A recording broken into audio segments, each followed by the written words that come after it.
Hello everybody, how are you doing? Welcome back to Man City Unplugged, your very own Man City fan channel. Just give me a second.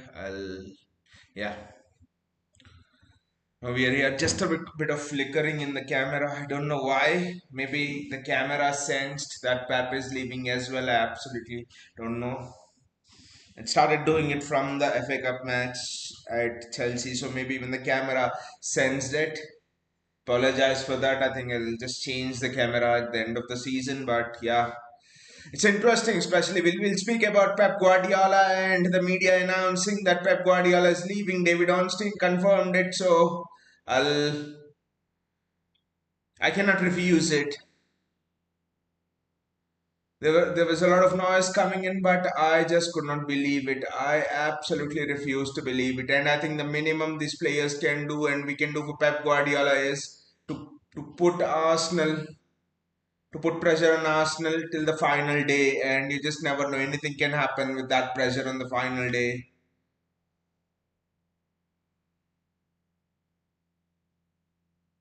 The game's already started to be end to end.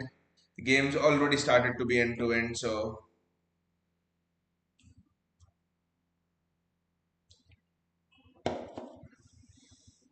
Bournemouth already on the attack. Anton Semenyo, formerly of Bournemouth, mistake from Anton Semenyo. Wow, this is chaotic. This is absolute chaos. It's the last game for Andoni Iraola as well at Bournemouth, but Pep Guardiola leaving. Let that just sink in. It's an era-defining coach leaving. It's someone who's redefined how football is played in this country leaving. I mean, in England leaving. It's someone who shaped how grassroots football is played right from under nines. You see non-league teams, you see under nines, you see everyone playing out from the back, goalkeeper playing out from the back. That's the influence he's had. There's not one coach in England and in England that he's not had an influence on from the time he's here. He's essentially changed. When he came, they said this is how we play football in England, and when he's leaving, he has changed how they play football in England. That's the biggest compliment you can give Pep Guardiola, I must say.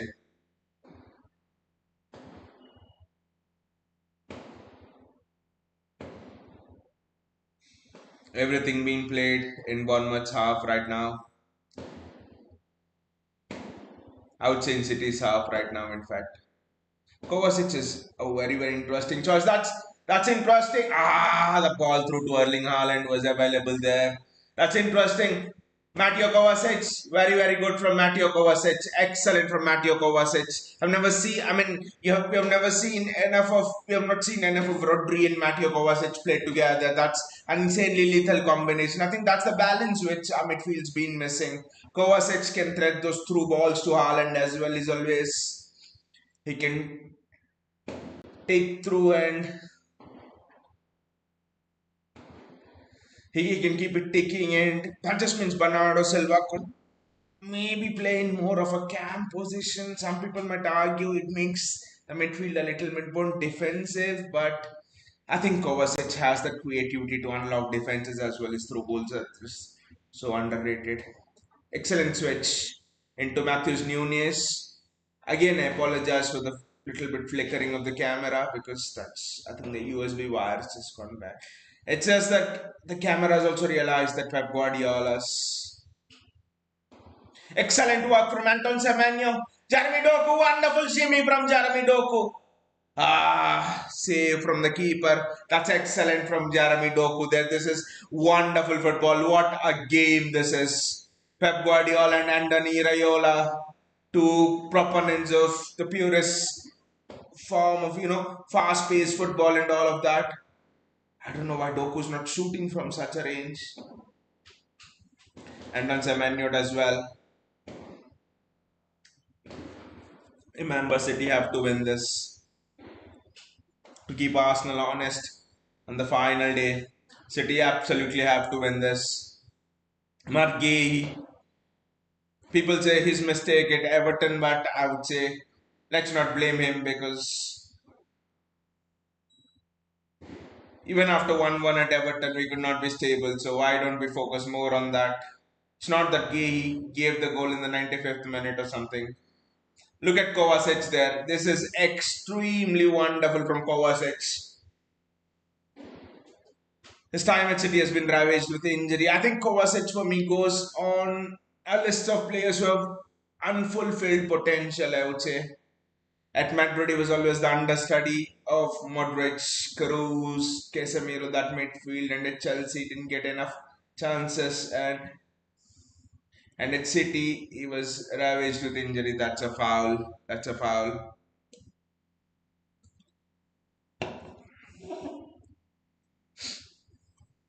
The game just started at electrifying pace. I was just speaking to a friend a couple of minutes ago before I started the stream, and we agreed that Klopp, Pep, that the last decade's charm of the Premier League was just different. I think now with Klopp gone and also Pep going, I just think that charm will surely reduce a bit. It's sort of almost is like you're back to the sort of end of Ferguson's time, like the 2009 2010, where you did not have that standout manager in the Premier League. Your Mourinho's, your Pep Guardiola's at that time were at Barca, Real Madrid, and all of that. You had people like Mancini, Brendan Rodgers, and not a lot of English teams were coming into the Champions League semi-finals at that time. Same thing. James Hill with a long, long throw in. Erling Haaland with the header out. Been City's best defender here. Been City's best defender in the second half season, heading away corner after corner spell in games. But yeah, Haaland's all-round game has just improved a lot.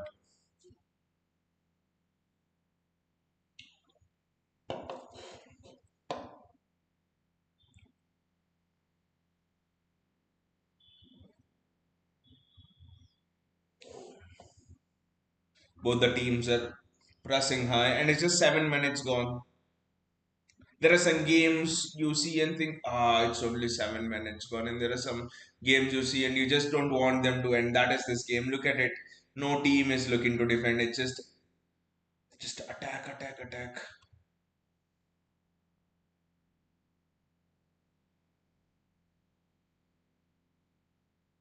Look at Pep Guardiola there, and look at the banners. The banners are interesting. The banners say "Stay Pep, Stay Pep." If only those can convince him.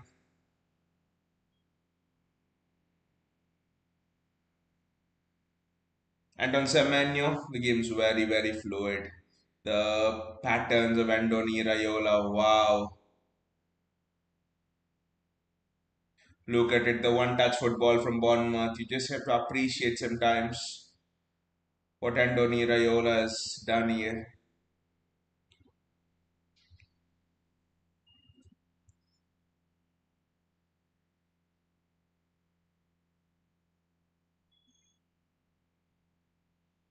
Tyler Adams. City's counter press has been very, very good, I must say. Bournemouth have tried to play through us, but one difference is the pace at the back. Kushana has been an absolute beast. It hurts even more. That's why that you've allowed someone like an Everton to score 3 goals against you with this good defense. Jeremy Doku there, where's Kovacic? Mario Kovacic always available. Bernardo Silva, Rodri. I just think the difference between us and Arsenal in this title race is that stability. When someone makes a mistake and goes 1-1, because you see the difference against Arsenal, Donnarumma made a disastrous, even worse mistake than Gay, for example, in a must-win game, and Rodri was there, for example, to calm it down. But against Everton, you just didn't have the. Yes, you could say Bernardo, but I don't think Bernardo shields the defense like Rodri does. So I just think that experienced head in defense was missing there at Everton when Rodri was not there. I think if I have to say a difference, that is what might decide the title race. What a switch that is to find Matthews Nunes. Anton Semenyo has to break between the lines. I would like Semenyo to be further ahead. He's behind Nunes. I don't like Semenyo's position there. Kusanov, Gehi. Remember, it's a must-win game for City. It's an absolutely must-win game for City.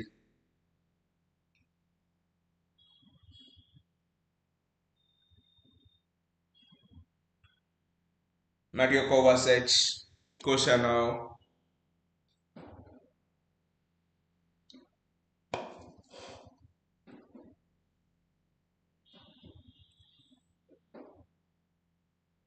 Rodri. Excellent pass there. Bernardo Silva. Nunes is staying high and wide, which is interesting. Nico Riley is joined in the midfield. Bernardo Silva again. Nico Riley is occupying those half spaces. And then Rodri.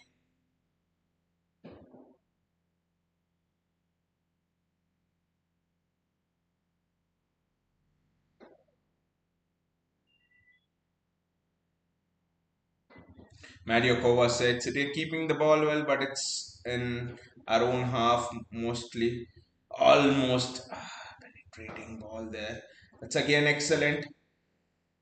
Matthews Nunes and then Semenyo. Ah, I think this is where you may be missing Sherky to play that final ball. Again, interestingly, his I know Kovacic Bernardo just plays that midfield, but again in the FA Cup final is not gone with Cherky. Once he got Cherky on,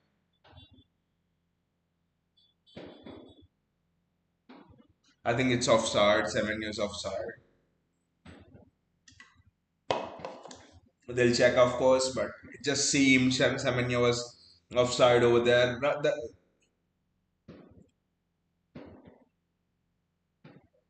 It's just offside. That's tight, to be honest. He's just offside in a way, but just look at his finish. Outstanding. That's very tight. Yes, it's been confirmed, but it's tight. It's almost touch and go. Semenyo is such a good finisher, but against Nottingham Forest, Semenyo, there was a chance where I think it was against West Ham. Yes, it was against West Ham where Semenyo had chance from outside the box and he hits the bar. So, I mean, hits the post. So, chances like those have defined a season, to be honest. I think this game needs a Ryan Cherky or even a Phil Foden. It needs a creative outlet. The sense I'm getting is again no creative balance in this midfield. Yes, Kovacic is there; he can play those through balls, but I think Sharky can do it better. But again, the conundrum is Bernardo is leaving; you just can't leave him out. So Jeremy Doku, Rodri. I'll be stunned if this game finishes nil-nil. To be honest, Semenyo has had the ball in the back of the net, but that was offside. Nico Riley on that side. Kovacic. I think we need a little bit more movement there. Jeremy Doku does wonderfully well. Keep hold of the ball. Trying to hit it from outside the box for I don't know how many matches. That's it. Was it a deflection? I don't think so.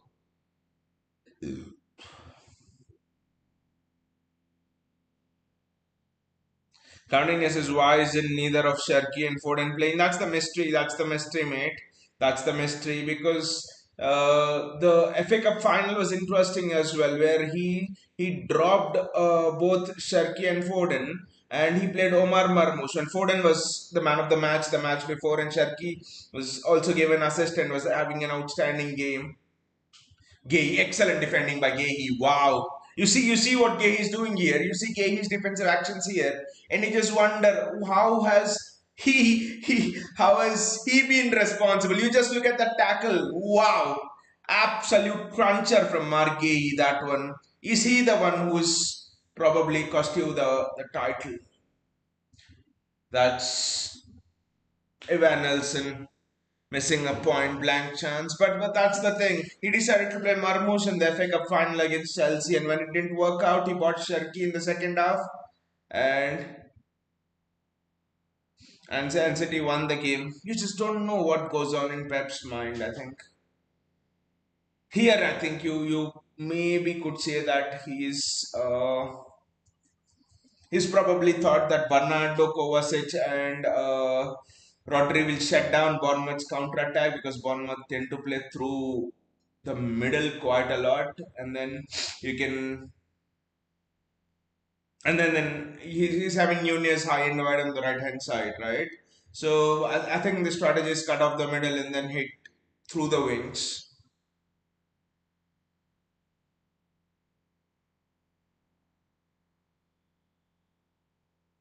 Remember, this is a game. If City don't take all of the points here, Arsenal win the Premier League title today. Some people might say it's delaying the inevitable, but just not take it till the end and do whatever, do the best you can, and then let us see. That's the thing. That's anything can happen on the final day. Anything can absolutely happen on the final day.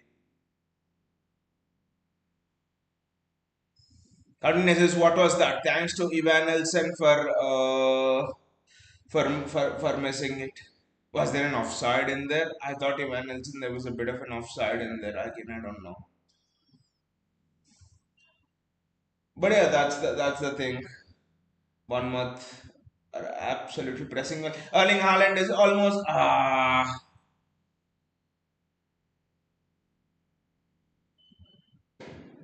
I'll have to see it back, but I probably thought there was a hint of offside of Ivan Nelson there.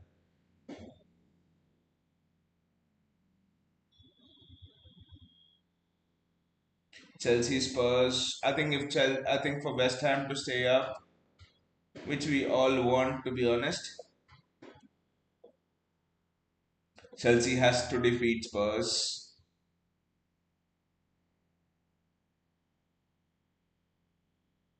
It's interesting he's not gone with Guardiola because Guardiola left footer can open up much more passing angles.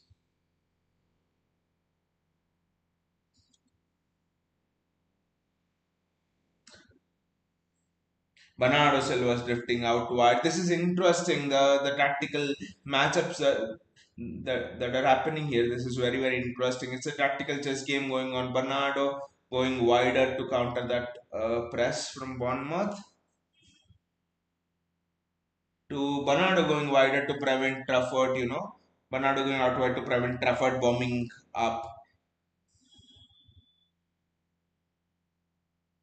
There is a ball on to Doku there, but he's chosen Bernardo Silva. I think he needs to pass it out wide to Semenyo. Semenyo can dribble and going one on one against Trufa. You have to. That is good from Semenyo. Bernardo Silva again. Rodri. Kovacic.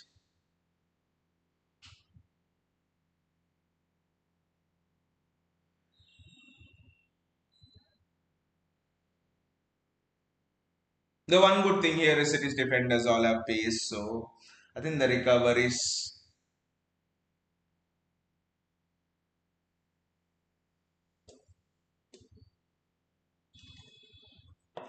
I'm surprised it's still nil-nil.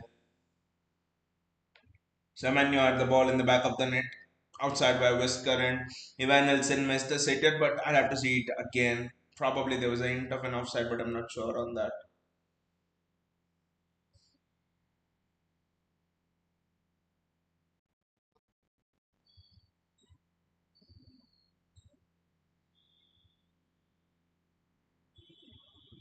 I mean, Bournemouth are playing such a high line. I think this match is made for Ryan Cherky.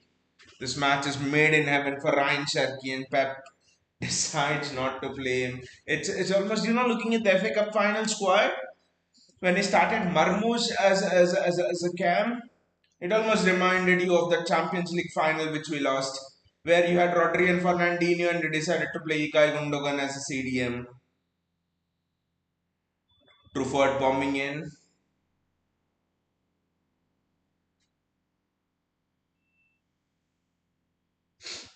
City's shape is good, to be honest. Kind of 4-4-2. The shape is good. Almost Erling Haaland. He's held up the ball well. And Erling Haaland in a foot race. Erling Haaland in a foot race will always win. Erling Haaland in a foot race. He just needs support. Haaland needs support there. Semenyo. This game needs a creative spark. Ryan Sherky is the answer. I mean, the guy has not even played half of the matches and is already on, I think, what, 12 or 13 assists. He's having the highest assists from open play in Premier League this season. 13 assists just by playing half, essentially half a season because he's not started regularly. Wow. What a player, Ryan Sherky.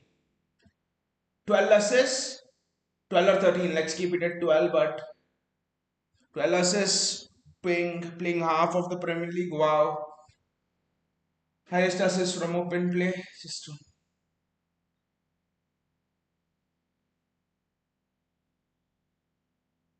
tactically this game needs a Ryan Cherky. I just think City are now.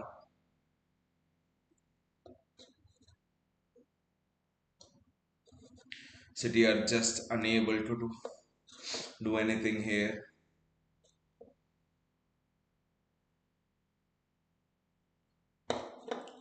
Bournemouth have been very good. We have to remember that they have beaten Arsenal as well, which triggered all of this. If they hadn't beaten Arsenal, the title race would never have been reignited again, I must say.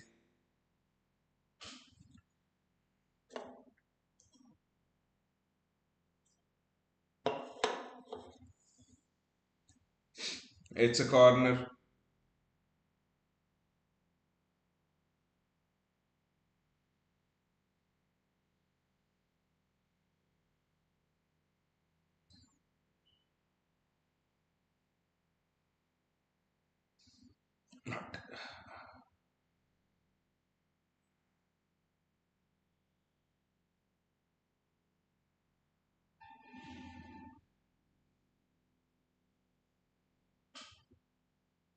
Haaland almost pinching it off from Alex Scott, and so, I mean, there's absolutely no creativity. Bournemouth as well, there's no creativity with Bournemouth as well. What everyone's trying to do here is pinch the ball and get out fast. There's almost like Klopp's Liverpool, where they used to, yes, they are trained for creativity, but Liverpool used to press high, pinch the ball at you on the counter. That's what both the teams are trying to do.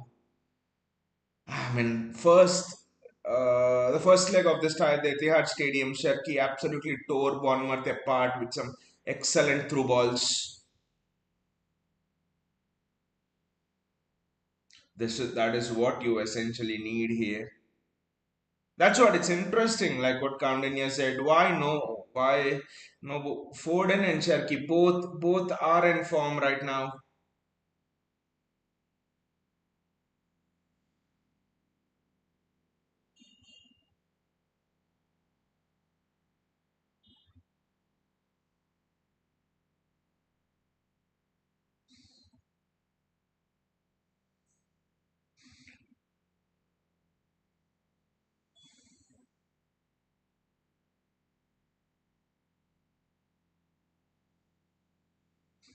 Look at it again, pinching high. Anton Semenyo. Anton Semenyo does very well.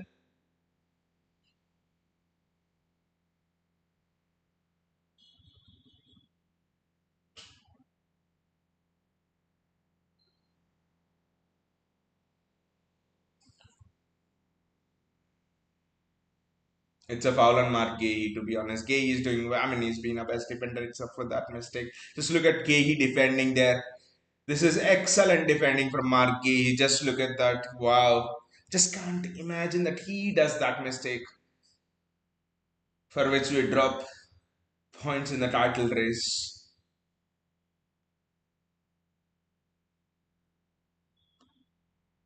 Well, he's not the first one. Steven Gerrard's slip. Steven Gerrard is arguably, some people say, the greatest midfielder to play in the Premier League, but he'll be in the top three. I think it's Kevin De Bruyne, but top three, top four.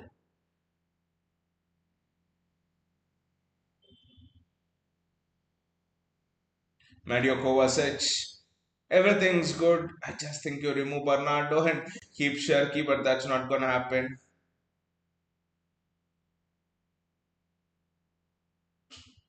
Ah, unable to reach the ball there, Nunez. But that's been the idea of this game. You know, Bernardo drifting out wide, Nunez, Semenyo drifting infield, and Matthews Nunez trying to stay high and wide in the natural position that Semenyo stays.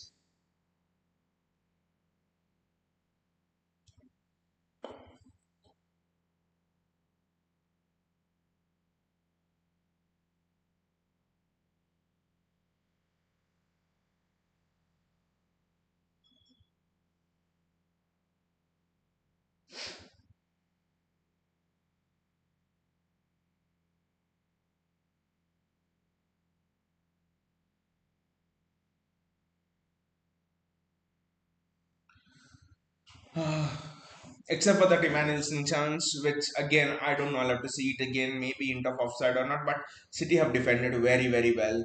The solidity. I'm surprised with the solidity that we have displayed in the last so many games. And if you look at the goals which we conceded against Everton, it clearly was after the first goal destability. I'm just repeating this word destability. Sort of getting freezing in a stressful situation after you've done a mistake. In the best champion teams, they don't freeze.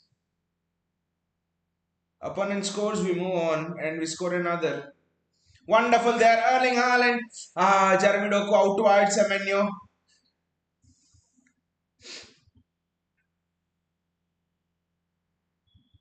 I think it's a deflection and a corner. They've not allowed Doku to cut in of his favored right foot, but Doku's done well here.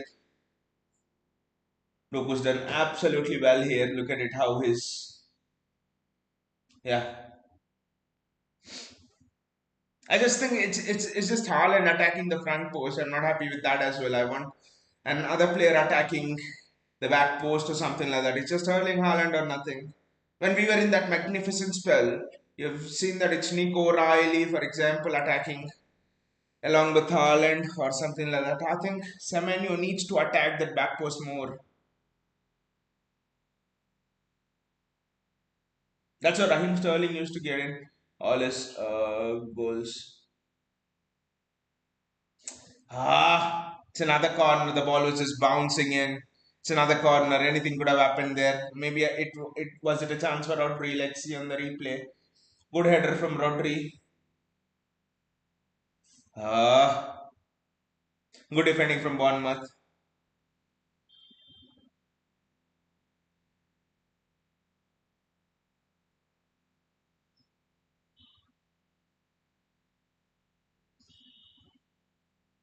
It's a foul on the Bournemouth player, and it's a free kick.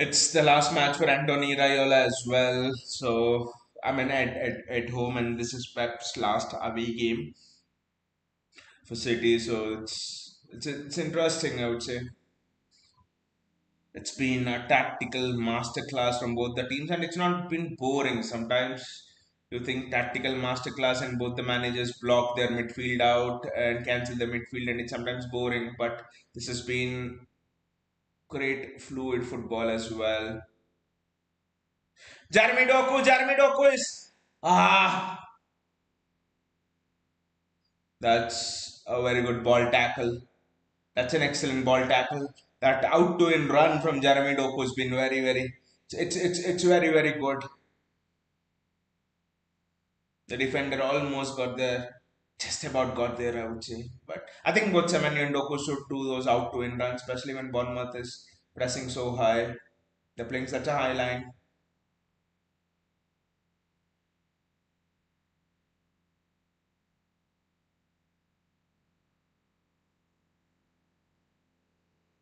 Kushano, passing has to be faster. The idea was good by Kushano.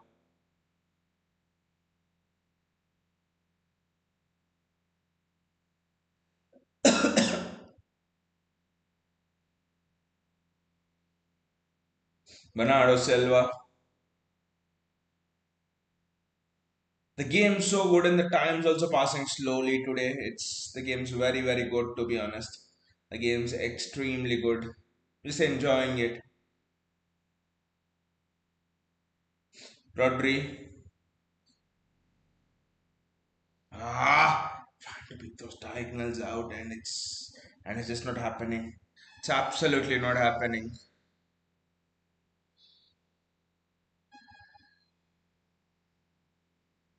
Trufford with that one.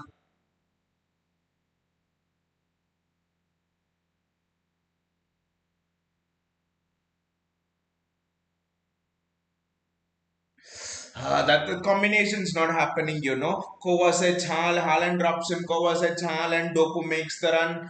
I mean, making those runs of Haaland, that combination's just not happening. Instead of that, a better combination could be Haaland pins those centre backs there, and you have someone capable, Ryan Sherky, someone capable of playing that pass. Anton Semenyo,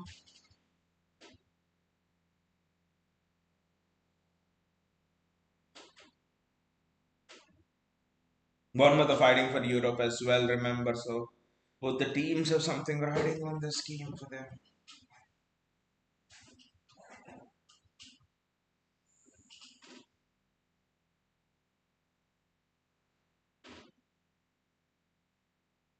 Counting as it's like a chess game. It feels like Bournemouth can see through every move that City players are trying to build. Exactly. I mean, the the extra man that City is trying to get in midfield, Bournemouth is just able to counter it. They exactly right. They're able to sense that there's no space for City to bring that extra man into the midfield, and that's why. And in the search of that, Bernardo's gone out wide. Since there's no space available in the middle, Bernardo's just tried to crowd the flanks. It's an absolute. It's the game's been played at an absolute high level. Tactically, both the teams are playing extremely high lines. You look at that. You can compress all of the 22 players in such a narrow space. That's where the game's getting played. One wrong touch, the ball's getting pinged off you. Absolutely, both the defenses are absolutely playing a very very narrow line.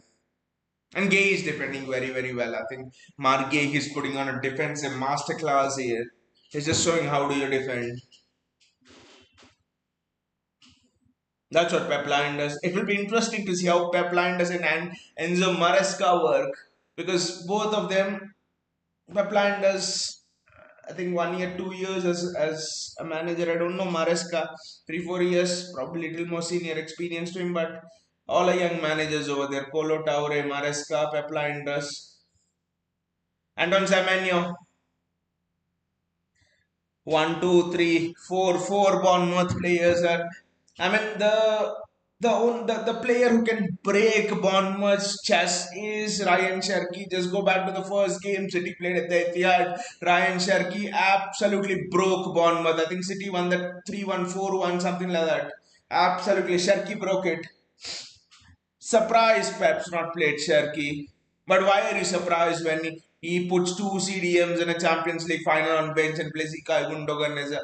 And when Pep does not, why are you surprised when Pep puts Sergio Aguero on the bench in the Champions League final and plays Raheem Sterling as striker? Who the fuck plays Raheem Sterling as striker? So you get these bizarre moments with Pep. You get these crazy moments with Pep. That's a foul on Jeremy Doku. Who plays Omar Marmoush as a cam when you have Phil Foden and Ryan Sherky there? Just don't know.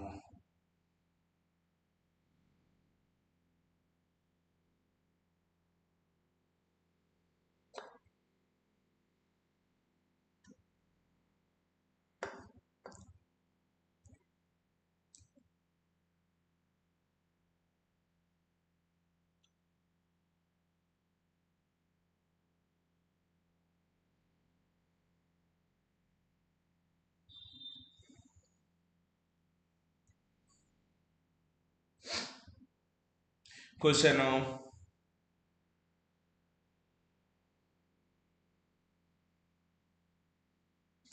Ah, it's a throw into Bournemouth. It's a throw into Bournemouth. Remember, both the teams need points. Both the teams need to win. Certainly, City needs to win.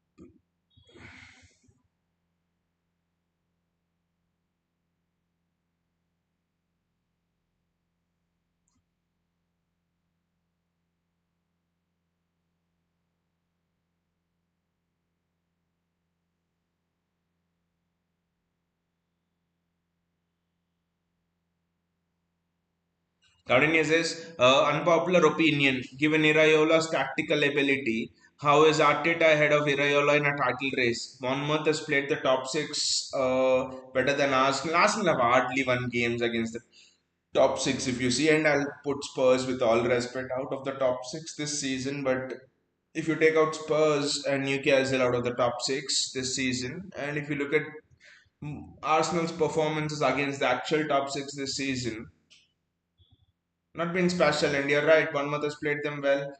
Erling Haaland, I think it's a foul by Erling Haaland on the Bournemouth defender, and more entertaining as well. I just, I mean, Bournemouth had this slump through the mid-season. I mean, it's interesting with Bournemouth. I think Bournemouth last season they played the entirety till February very very well, February March, and then they imploded at the end last 2 months and the last 2 3 months, and they say that is because they press so high that it's just not sustainable to the end of the season. This season it happened in the mid season, I think November December. I think they won what, and people thought at a point Andoni Iraola could be even sacked because they won what, I think 1 in 8 matches, something like that. That was what they won. And then so I think to succeed in a title race, you have to be smart in terms of conserving your energy. And Bournemouth don't have the squad depth. That's another thing. But you could say they don't play many matches like Champions League and stuff. But in general, I think you have to rest on the ball. You have to conserve your energy. You just can't press. And Andoni Raio's style essentially is press. When do you see Bournemouth players resting on the ball?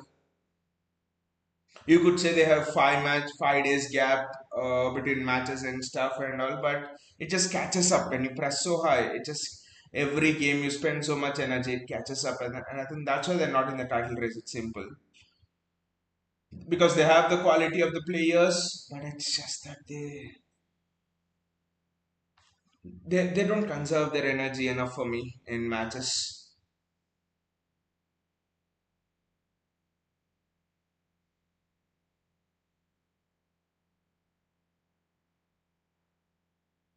38 minutes gone and City of, I mean, interestingly, both the teams are playing entertaining football, but neither team has tested the goalkeeper enough.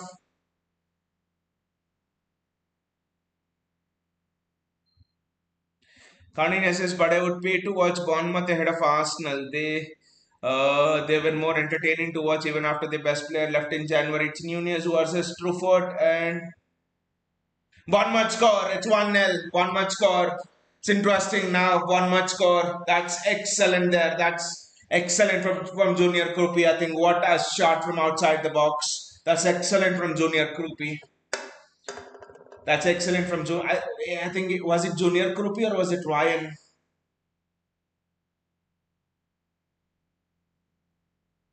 Was it Junior Krupi or was it Ryan? I think it's Junior Krupi. I think it's Junior Krupi, and all this is because he's not played Ryan Cherky. Captain says congratulations Arteta and Arsenal. Good night. I think there'll be more game goals in the game because neither team wants to defend. What Pep needs to do is Pep just needs to bring Ryan Cherky on. I think City can score 2 goals. It's just that he needs to bring Ryan Cherky on, Phil Foden on. This is again what Pep did against Chelsea Champions League final. This is what Pep did Champions League final Chelsea. Played Gabriel Jesus and Raheem Sterling ahead of Aguero. Again, Bournemouth is going through. Excellent tackle from Margehi. Wonderful tackle that from Margehi. Margehi is gone down now. Is it injury? I don't know.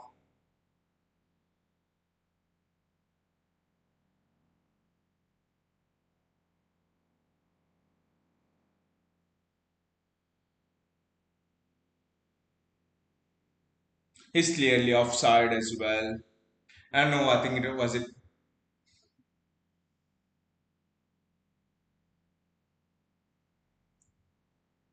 again. Krupi Junior.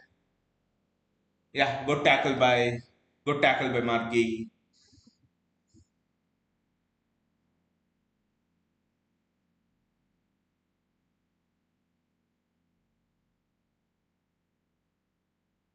City needs to score the goal. I think before the break.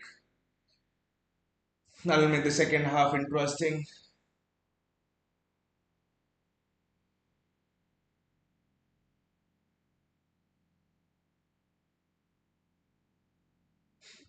This is a tactical error from Pep, if you ask me. You just cannot play that midfield.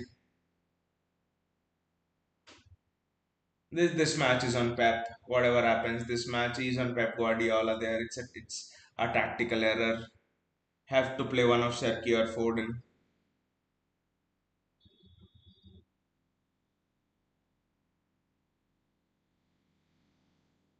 Interesting. Bournemouth is sixth. They'll get Champions League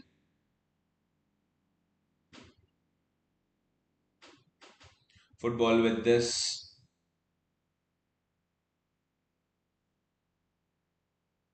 I think Liverpool are guaranteed.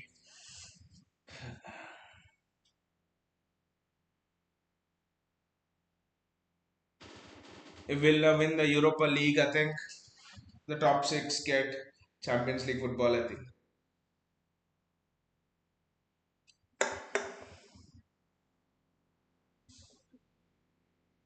Rupi Junior, but this is on Pep Guardiola again. His he has to play one. There's no creativity in the midfield there.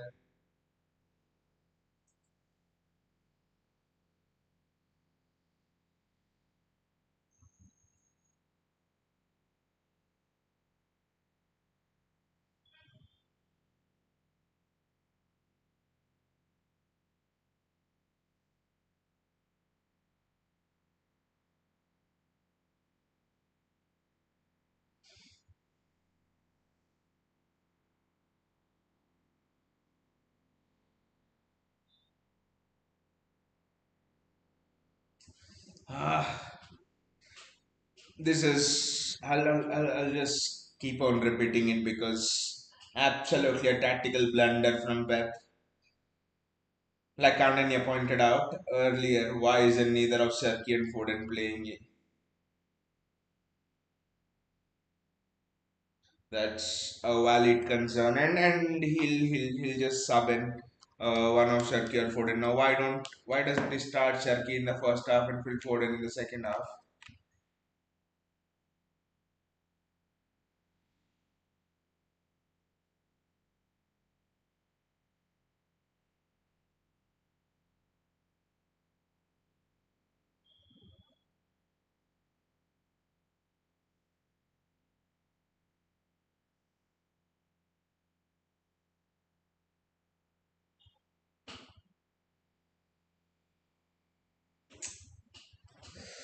Ah, Semenyo could have done much better there.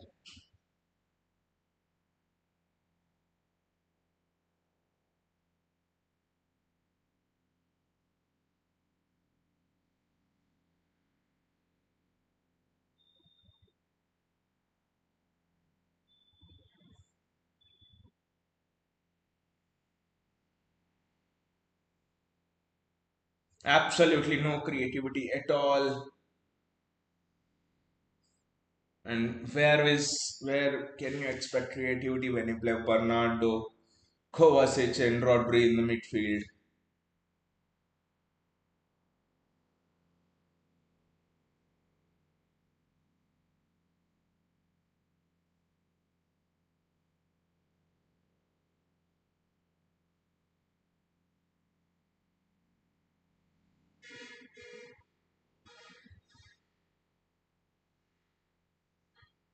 2 minutes of extra time.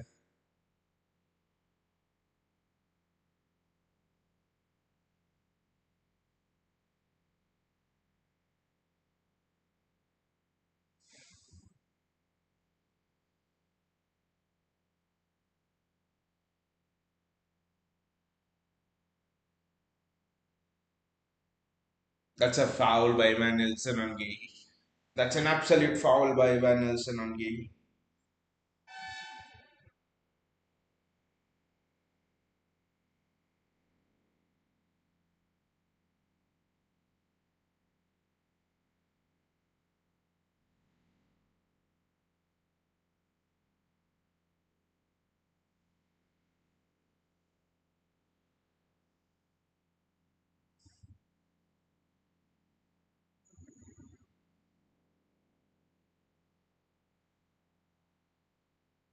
It's a Bournemouth throw in, and that's the story of the half. No creativity in the midfield, and it's Pep Guardiola's error again. He's done the error in the FA Cup, and he's doing the error now again. He's done the error in the Champions League final against Chelsea long while ago. And then in the midfield, he just seems to tinker a lot. I don't know why. I presume if they're just a normal coach who just puts in Rodri, Bernardo Silva, Rodri Kovacic, Cherki midfield, or Rodri Kovacic, Foden midfield, whatever, and three of Haaland and all these, I guess that's the end of the half, and I guess we win the title easily. It's just that Pep overthinking each game, and it has actually cost us points. It has actually cost us points. This is on Pep Guardiola. What's happened in this half? It's absolutely on Pep Guardiola. I'll just switch to the Chelsea Spurs game for a bit, but it's absolutely on Pep Guardiola. What's happened?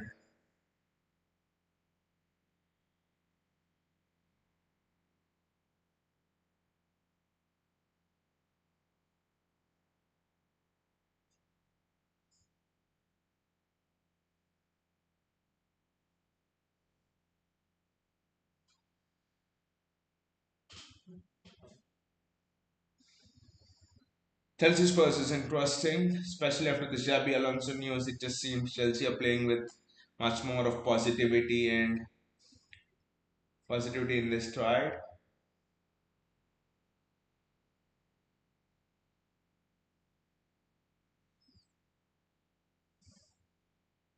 Halftime speech from Pep Guardiola will be very, very interesting.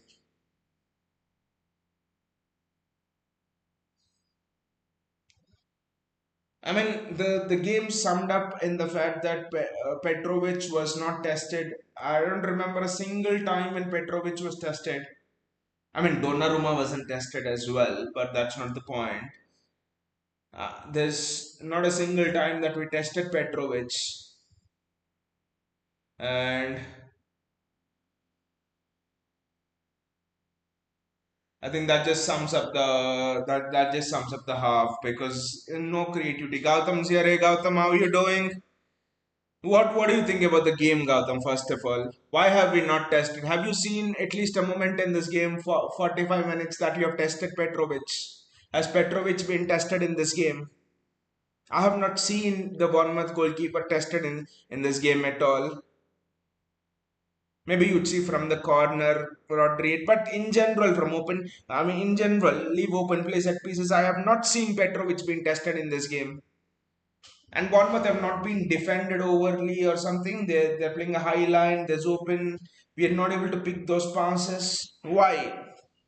What do you reckon, Gautam? Why is it that we have not been able to test Petrovic?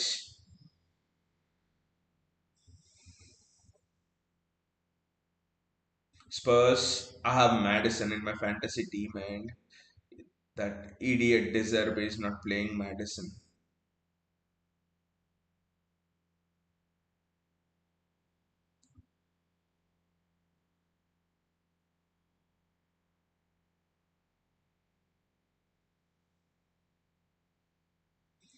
Gautam, Gautam says Sharky is the answer. I don't know how can you repeat the same mistake again, Gautam, because Pep Guardiola in the FA Cup final, he starts Omar Marmoush. Gautam, Pep Guardiola in the FA Cup final,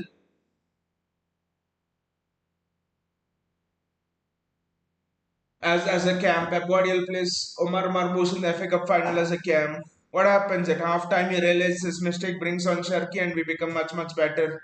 My question here is, you have Sharky, you have Foden who's got back into form. He could play Sharky one half, Foden another half, and see how it goes. But no, I'll go with Bernardo Silva as my cam. Let's be honest, Bernardo Silva is not a cam, and the midfield's been extremely defensive, no creativity from it. Gautam, the Semenyo has been bad, but again, Gautam, the first half of Chelsea has a lot of answers for that statement. I think Semenyo has been bad. First half of Chelsea FA Cup final, Semenyo was bad. You bought Sharky on. Semenyo had then got the license to make those runs into the box, and look what happened. He scored that wonder goal. Now you see Semenyo. I see now I see Matthews Nunez out wide. I see Bernardo Silva out wide. Where is Anton Semenyo? Where is Anton Semenyo? Anton Semenyo is busy going into the midfield. Again, look at it. Pep Guardiola is trying to use. Gautam, again, doesn't it bring you flashbacks of what happened at Real Madrid? Why were we knocked out by that Real Madrid team? He suddenly decides to play Savinho right wing, Doku left wing, Semenyo as a cam. Even in this match, Bernardo is drifting out wide. Anton Semenyo is trying to play as a cam. Bad touches, Bournemouth, press high, so one bad touch, you need a cam over there. The games this season that Pep Guardiola had dropped Cherky, all of the games have not done well. Real Madrid, at the top of my head, I can remember the Real Madrid game, the Nottingham Forest game, where he put an out of form Foden, the Chelsea FA Cup final first half, this game here, the first half. You could argue the Everton game, but the Everton game we were winning. He mistake. That's another story. But in general, whenever Sharky, the guy has the highest assists from open play. Imagine playing Bruno Fernandes has 19 assists. Sharky has 12 assists. Imagine playing half of the minutes as the highest assist maker in the Premier League this season, and almost getting three-fourths of the assists that he has. Superb from Turkey, and yet he stubbornness.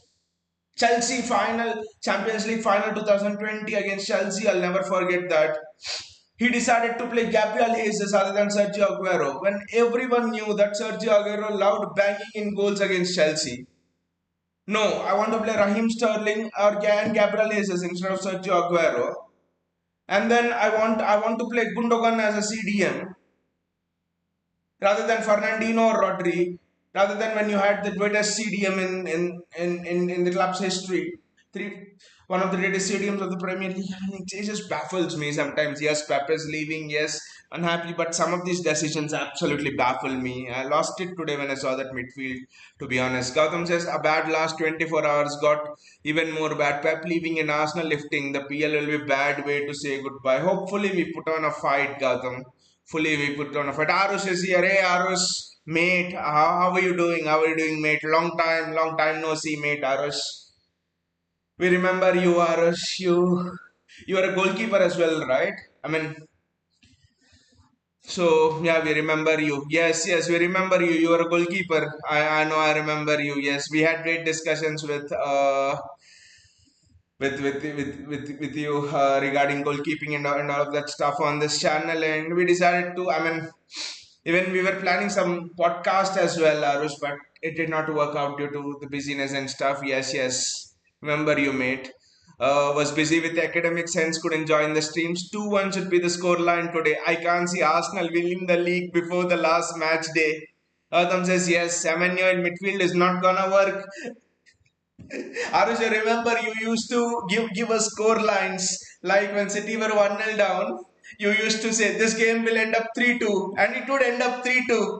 So, thank you, mate. We needed that. We needed that. We need Gautam's attacking bliss. We need Arush scoreline bliss. We need all of the superpowers today to take this title race into the final day because anything can happen on the final day.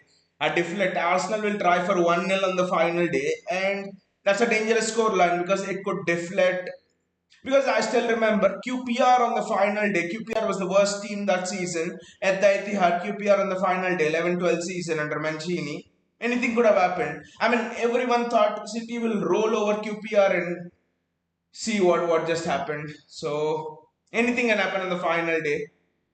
I think the one of the greatest tributes you can give Pep Guardiola is taking it into the final day and keeping Arsenal honest.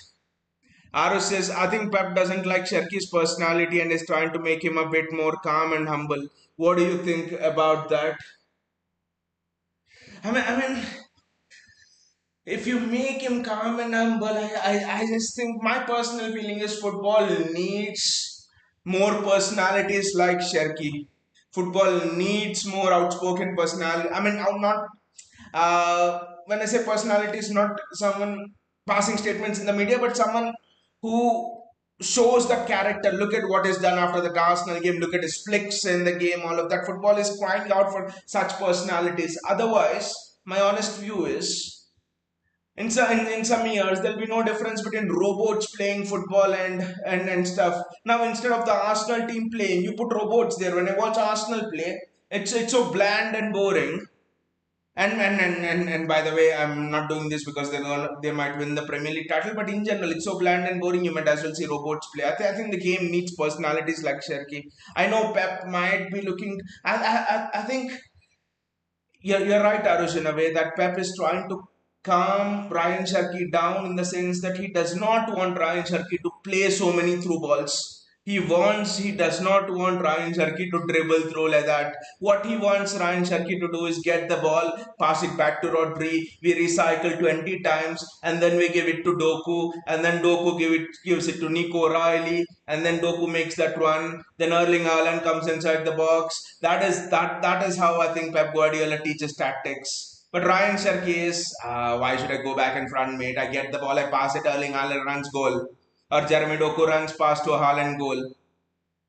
Sharky in so many ways epitomizes how simplicity can be such a beautiful thing in sport. And sometimes Pep Guardiola, I think if Pep Guardiola simply played Ryan Sharky in every game this season, we win the title comfortably, I think. And I also think Pep Guardiola has to realize that if not for Ryan Cherky, this title race wouldn't be there because just look at the goal he's made out of nothing. The goal is absolutely made out of nothing against Arsenal. I'll just have a bit of water and come back, and then we'll start the second half.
I'm watching this Chelsea Spurs match for a bit more.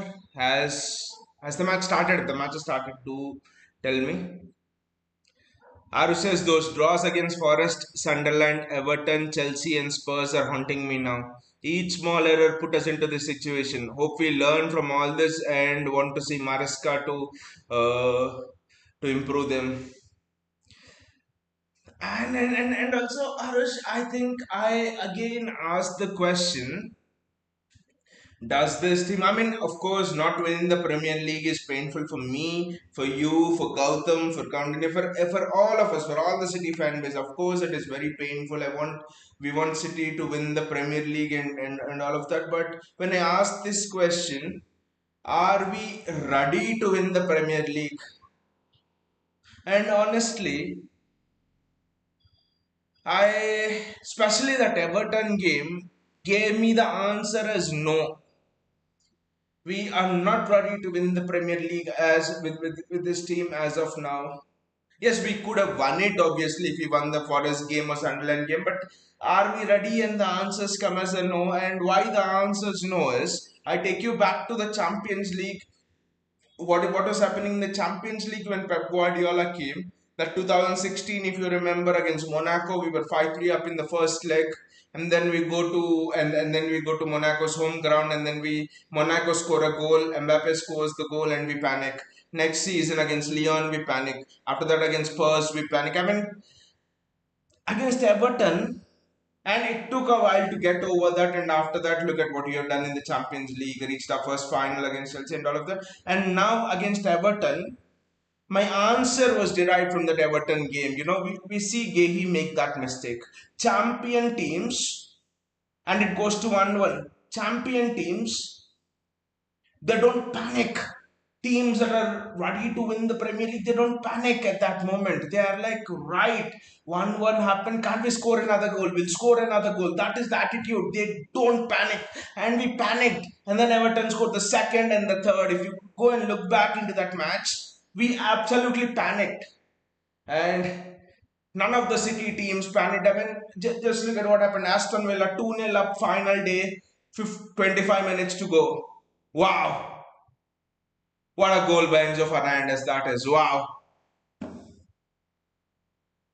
The match has started. We'll go there, yes.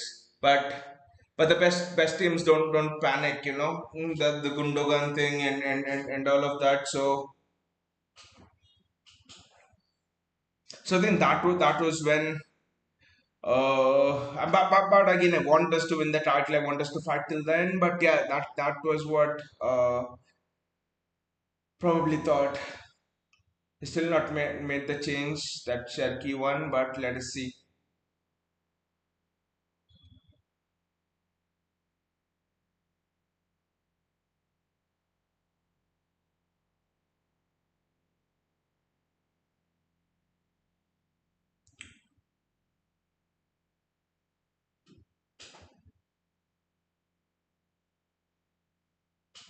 What the hell? We should have scored there. What the fuck was that? What the hell was that? What an excellent chance that was, and I think it was Nico Riley who didn't score there. That was a fantastic chance. Nico Riley just didn't score there.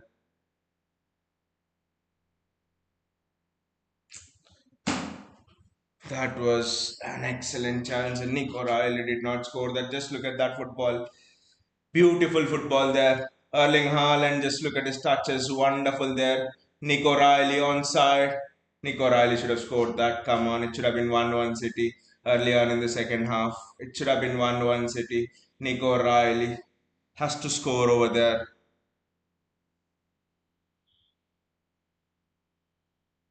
But we look much better. We look sharper.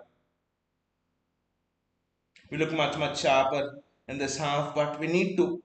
It's good. He's tested Petrovic, but that chance needs to go in.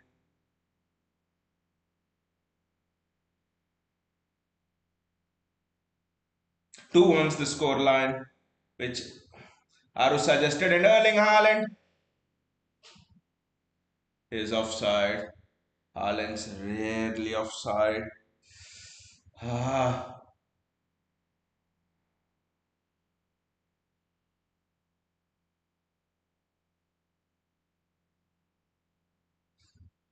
He was just off, maybe.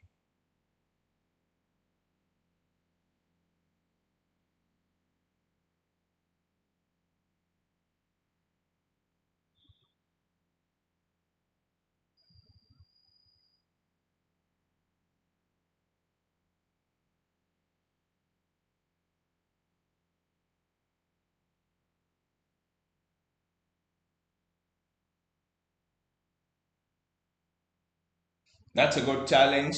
And then City get the ball back. Jeremy Doku.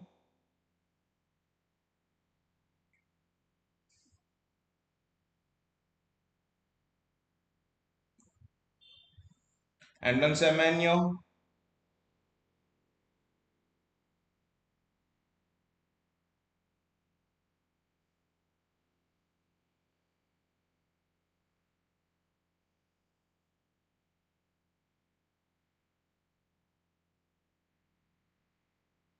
Mario Kovacic.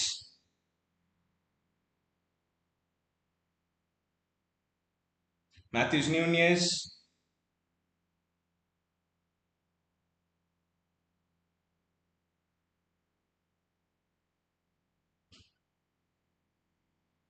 That ball's gone out. Arush says, I agree with you. This has been the problem with 24-25 and even in 23-24.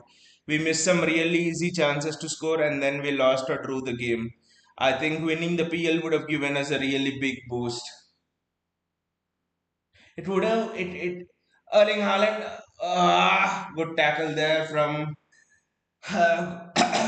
good tackle there from the Bournemouth centre back. Yeah, we have missed chances. We have actually missed chances, a lot of chances, even against Burnley as well. We created so much of XG. It's almost we had 11 shots on goal and just one nil against Burnley as well in the run, and against Sunderland we had like 10 11 shots on target, and literally it was a 0-0 draw.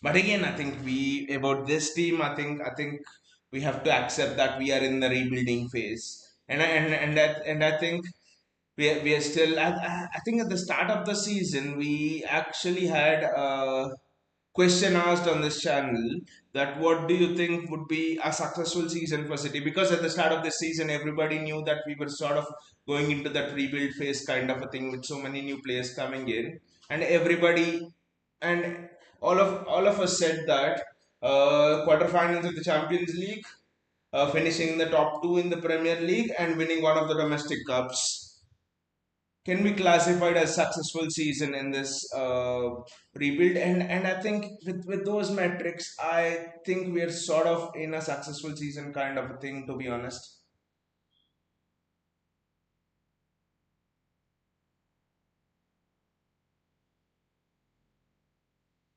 But yeah, I think amidst all of this, we should not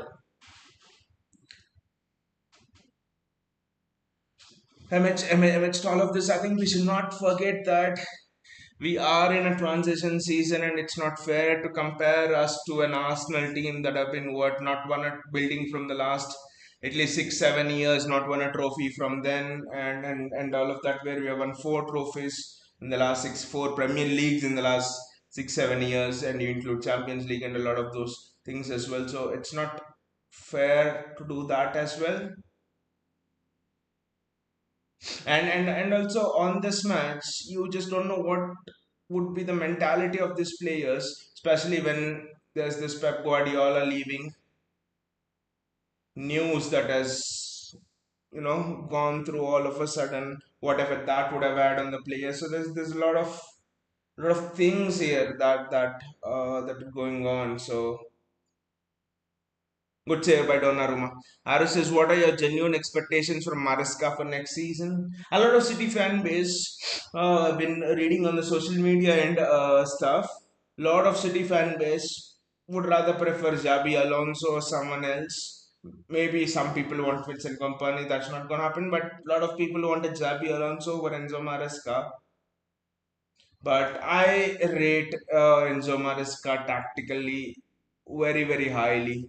I think we must not underestimate the fact that Leicester what had three relegations in the last four seasons, and the one time they were promoted to the Premier League where they won the championship was under Maresca. Excellent from Kovacic. I know it's a bit wide, but at least it's some sort of a thing.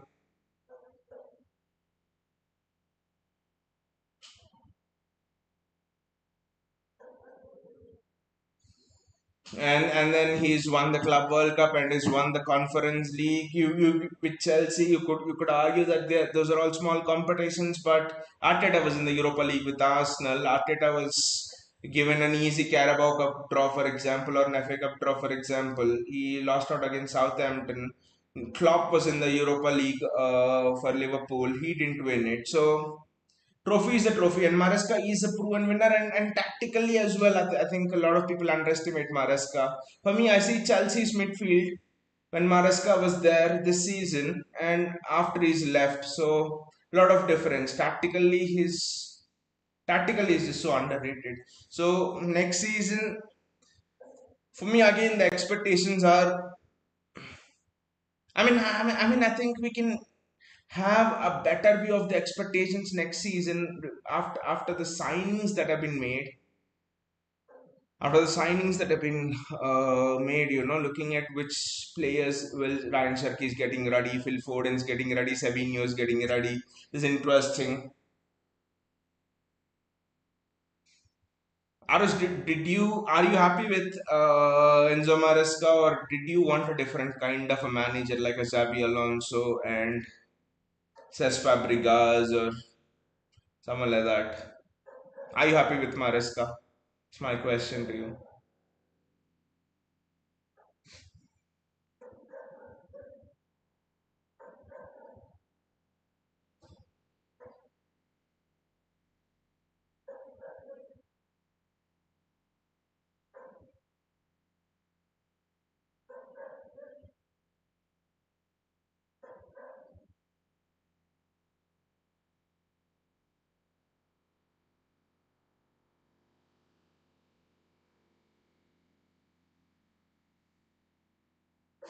Sharky, Foden, and Semenyo are coming on. Glad he's done this in the 55th minute and not in the 90th minute.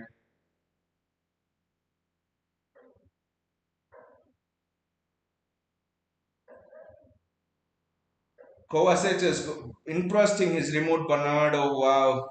I thought Kovacic might go, but interesting his remote Bernardo. Oh, okay. He's removing Kovacic as well. This is interesting. Kovacic is going. Bernardo is going. And Semenyo goes, of course, for Savinho. So wow, he's gone ultra attacking now, right from ultra defensive to ultra attacking. So wow, this is gonna be exciting, guys. Whatever might happen, this is gonna be exciting. This is gonna be exciting. Good to see there. Bournemouth fans are clapping off for Semenyo as well. They realize the incredible work he's done for this club.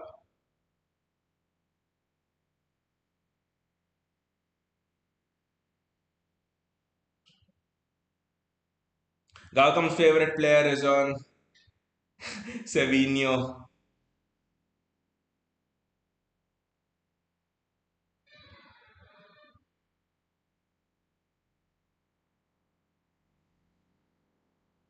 Arusis, I think Maresca is good given that he has been assistant for us. Plus, the talks have been going on since December. After getting sacked in January, I think that Superior City think highly of him.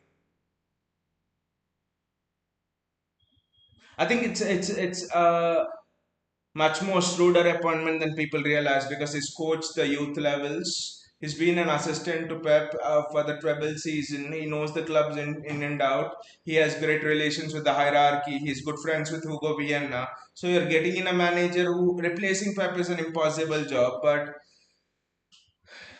getting in someone who understands the club in and out is actually very good. I think it's a shrewd appointment than a Javi Alonso and stuff. I think in a lot of ways, Sharky and Foden yet to affect the game.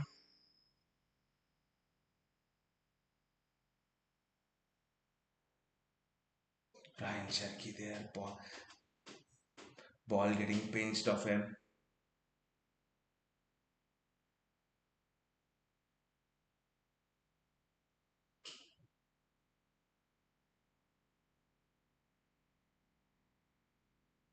The ref has been good today. I know it's Anthony Taylor, but ref has been good today.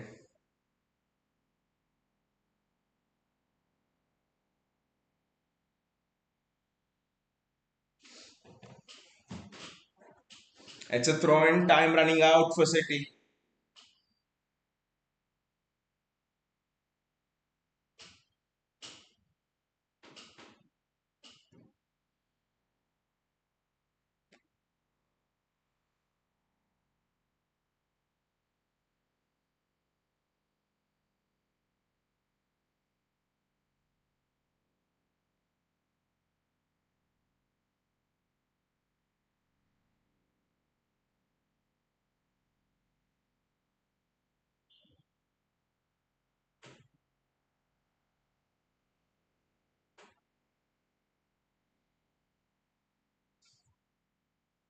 I think the ref has to get the yellow cards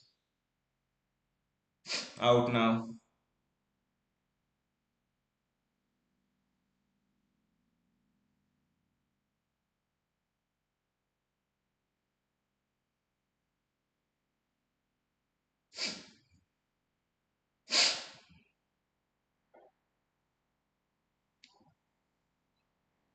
Aru says, what do you think of Rico Lewis' future?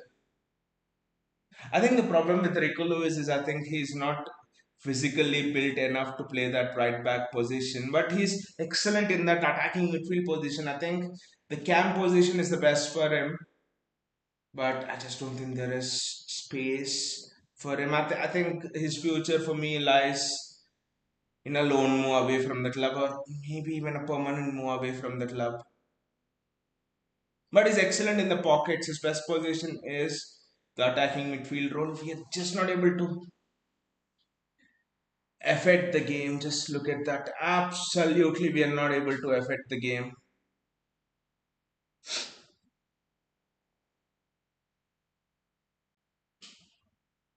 It's a goal kick.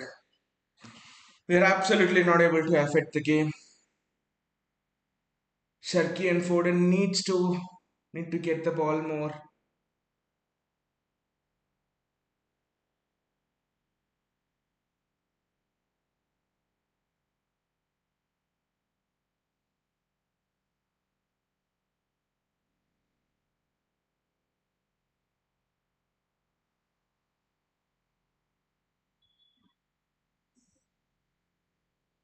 Time's running out. I know it's just 60 minutes, but time's running out.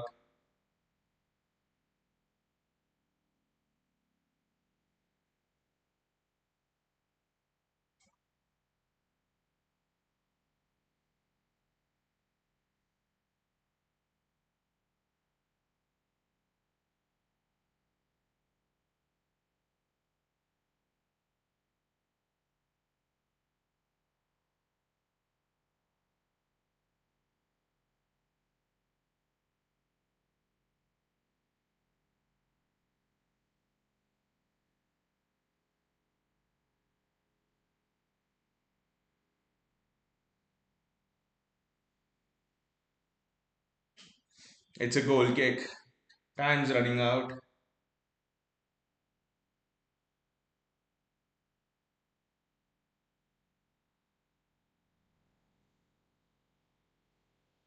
He's at the bar. We have to get a goal back. Nico Riley had such a good chance at the start of the half, but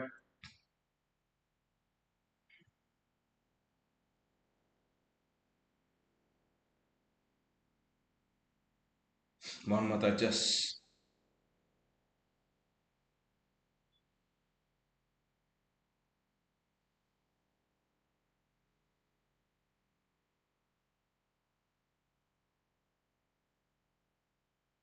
Bournemouth are not giving us the ball. We are not able to keep the ball. This has been a shit performance, honestly, from City. This has been an absolutely worst performance by City, honestly. Look at it, we are even struggling to get the ball now.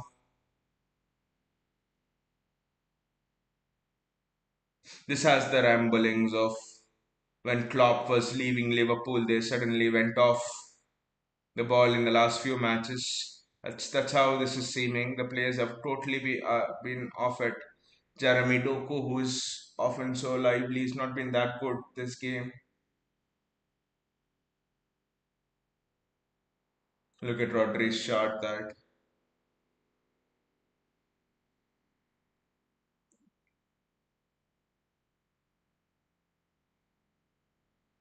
always rising.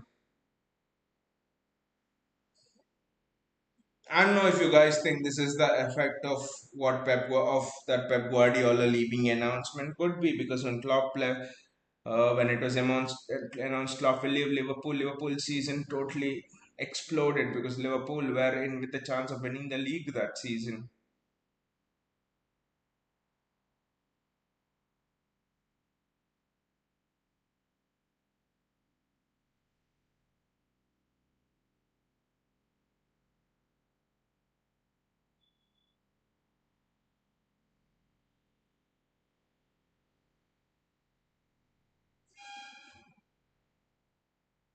Jeremy Doku,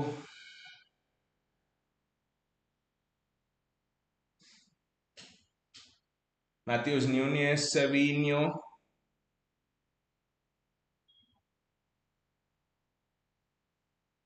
That's a goal kick. Aru says, I read that players didn't know that Pep was leaving. I think that took a really big turn on players' mentality for today's match. Of course, I think Arush, if he announced before that he was leaving, I think honestly, I think the standard of play would come down because when the manager's leaving you, players always have that sense of keeping an eye on, who the next manager is and all of that stuff. That happened with when Jurgen Klopp announced he was leaving Liverpool. Like I was mentioning before, their season imploded. They were on the course of winning the title that season.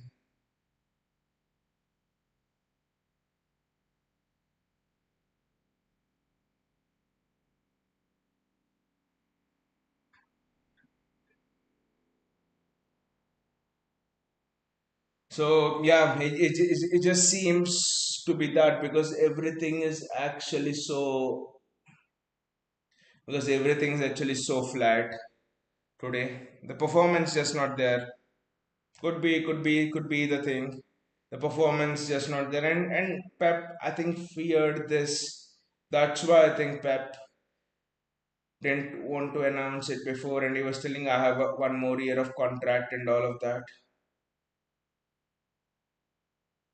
It's a throw into Bournemouth, but I really think Nico Riley should have put that chance away at the start. Let's see.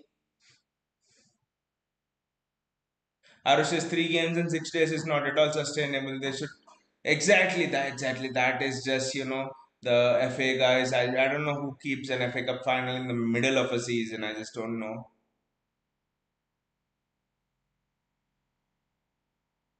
There are a lot of factors for this game, literally, and that too playing Bournemouth, such a high press team, such high energy levels is not sustainable with 3 fixtures in 6 days.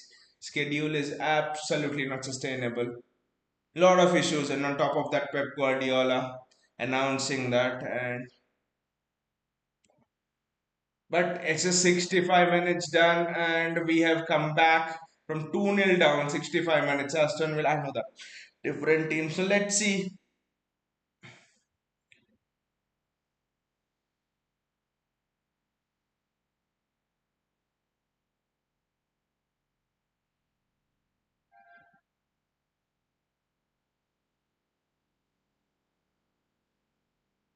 James Hill going in for the long throw.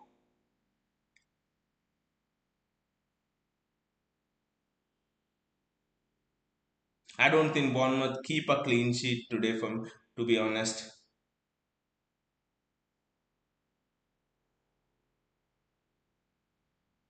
we are just not able to keep hold of the ball.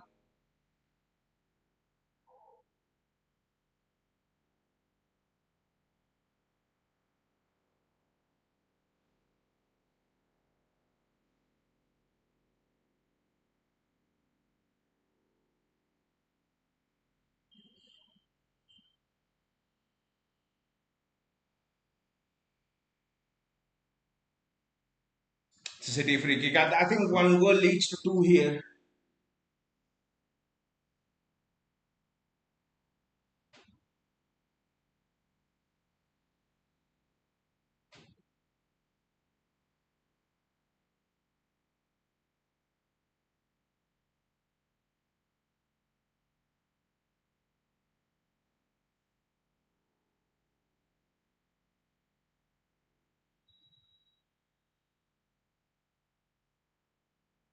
Arushis, I don't care if we lose the PL.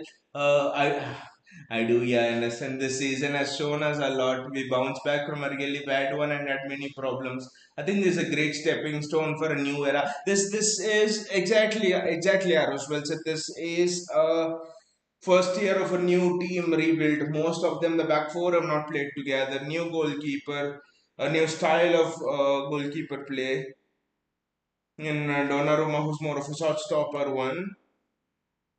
You had a front three behind Haaland who have never played together, like Cherki, Semenyo, they're new and they're not played together with Doku and Haaland. And then you had a midfield where Rodri was out throughout the season, Nico Gonzalez. So essentially, it's a new midfield as well. So just think it's the start of a new era. That's the only thing I would say is the start of a new era.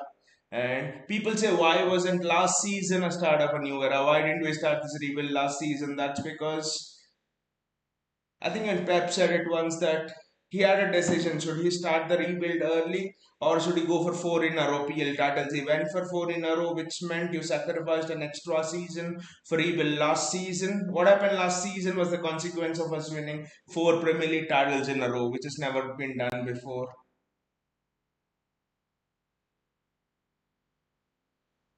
Almost 70 minutes. So I think, like I said, for me at least, the expectations this season, and a lot of us on this channel and everyone on this channel, the expectations were win a domestic cup, quarterfinals of Champions League, top two in the Premier League, and we have achieved. We won two domestic cups. We have overachieved it. If you speak in that way, we have absolutely overachieved it.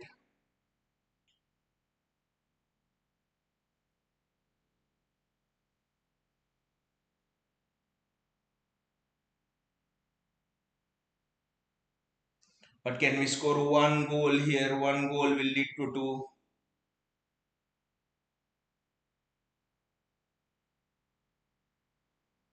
That is excellent there from Jeremy Doku. Apart from the final ball,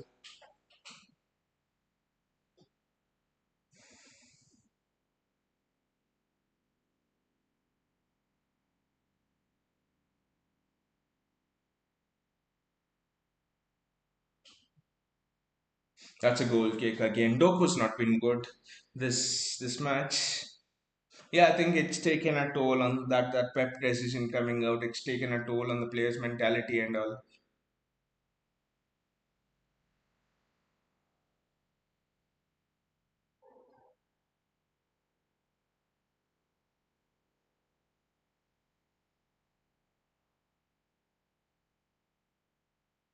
But I believe that one goal will lead to two here. We just need to score.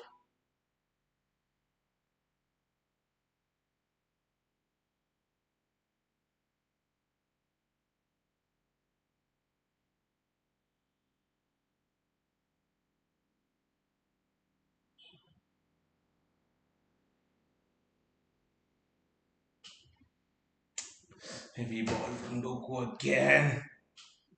The performances have not been good. It's taken a toll, the Pep Guardiola announcement. There's absolutely no doubt about it.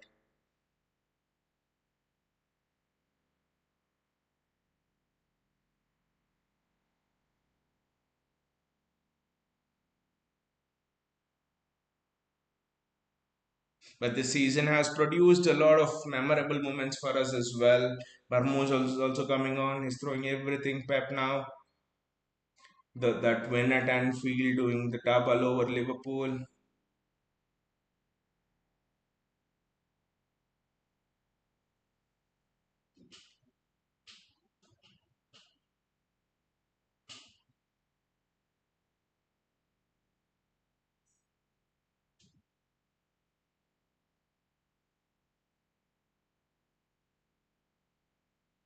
RSS, I wouldn't blame anyone if we lose today. Everyone is physically exhausted. I just don't want them to lose mentally, fight till the exactly. In that Everton game, the good thing was they fought till the end. They didn't give up.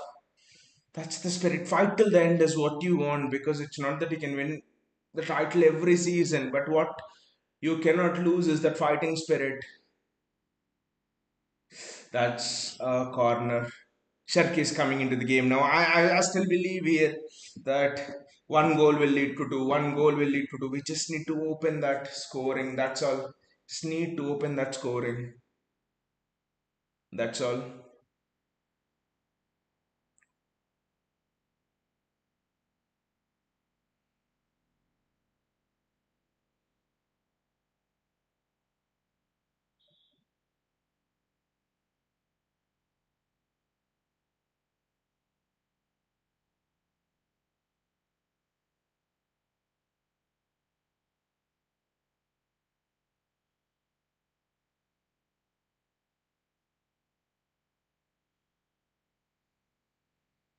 And also, I think Bournemouth are more rested for this game than us.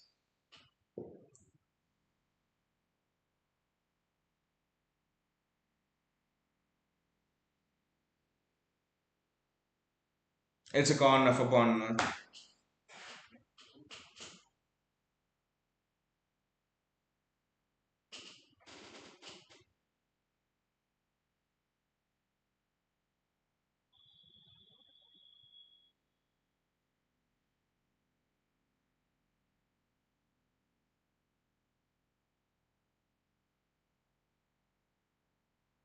Justin Clivert is coming on.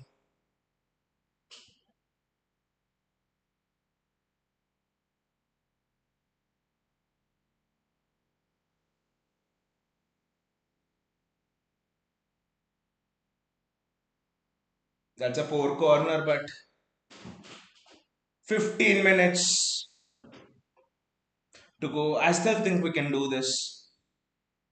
Marmos is coming on and Clivert is coming on for them.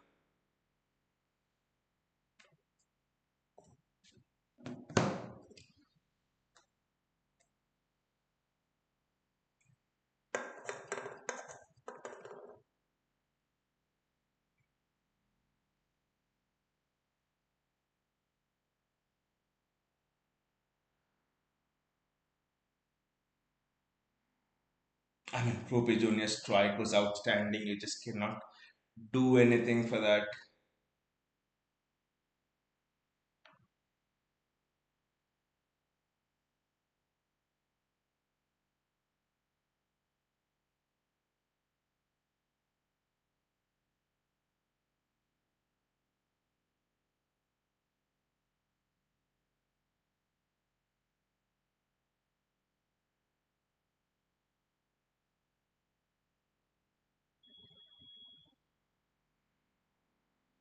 Good run by Sabinho. Excellent run by Sabinho. That was this one.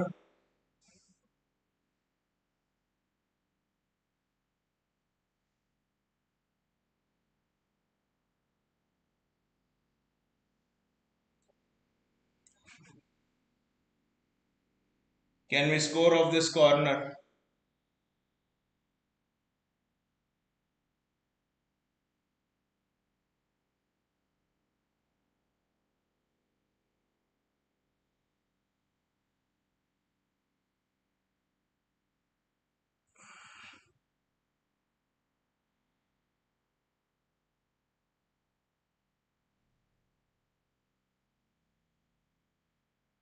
Wonderful from Sabinho. Ah, one mother just defending like their lives depend on it, but City need to score here. City need to score here. Not to panic just yet.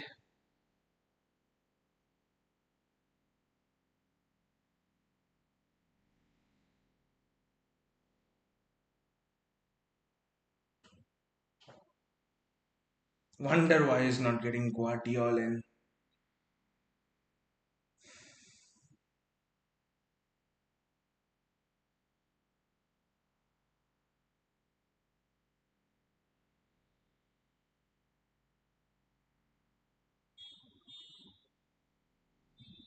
Rodri.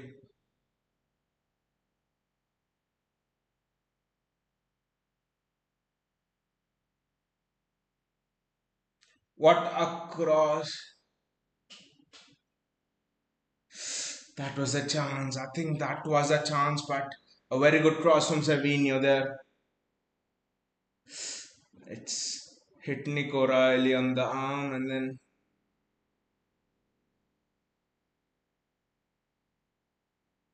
good cross from Savinho.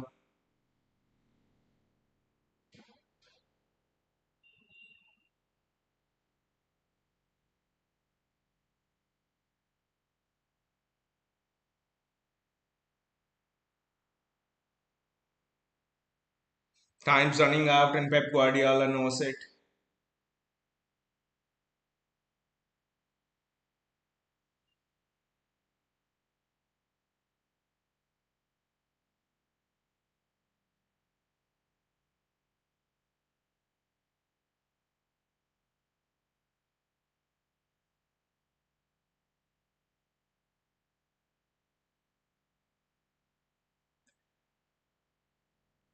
So, wonderful from Savinho.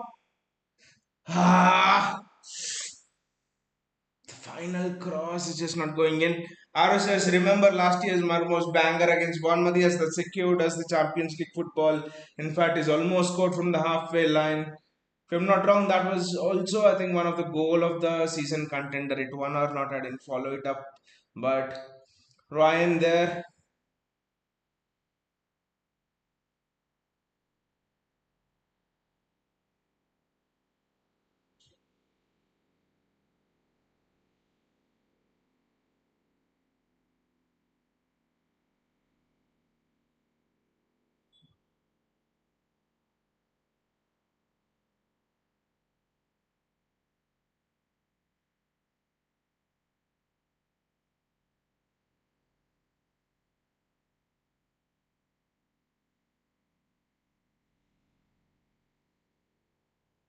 I still think if we score one, we can score two. Nico Riley, I mean, the players have not been that good this season, except I mean this match. In fact, except Gehi and Kushanov, very good. But apart from that,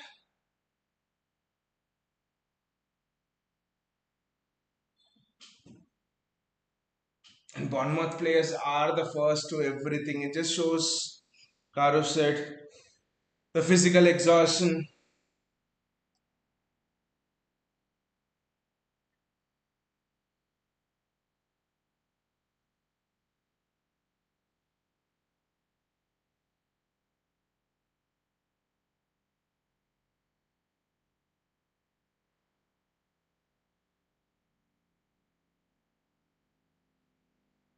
It's a goal kick. 81 minutes gone.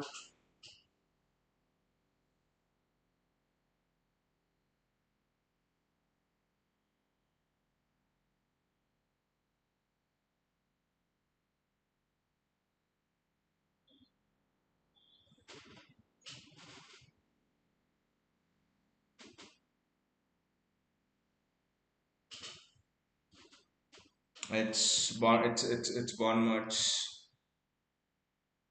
throw in to see the Chelsea Spurs.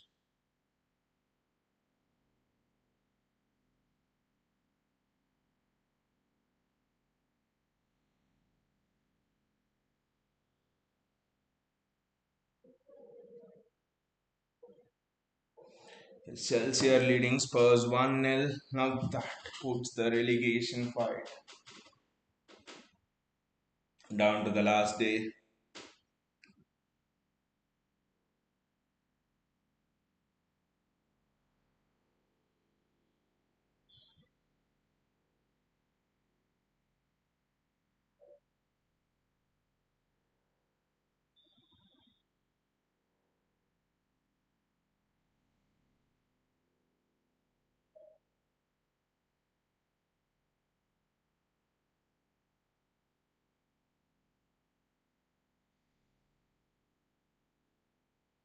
Good pressing.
It's a free kick right now. Phil Foden, I think the distance.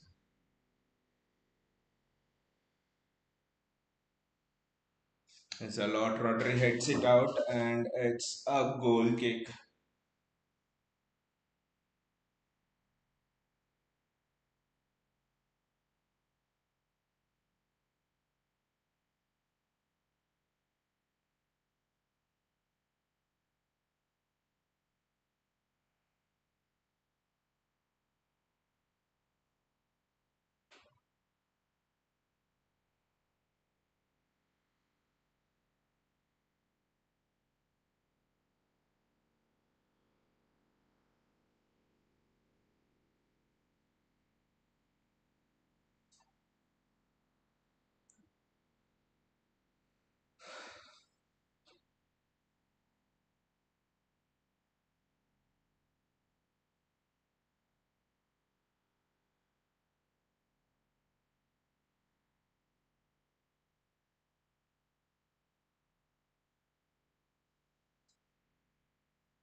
I mean, imagine just getting 82 points to win the league. Says to you about tells you about. I mean, you could also say the lower teams have played well, but the quality of the top teams as well. But can we get one here? That's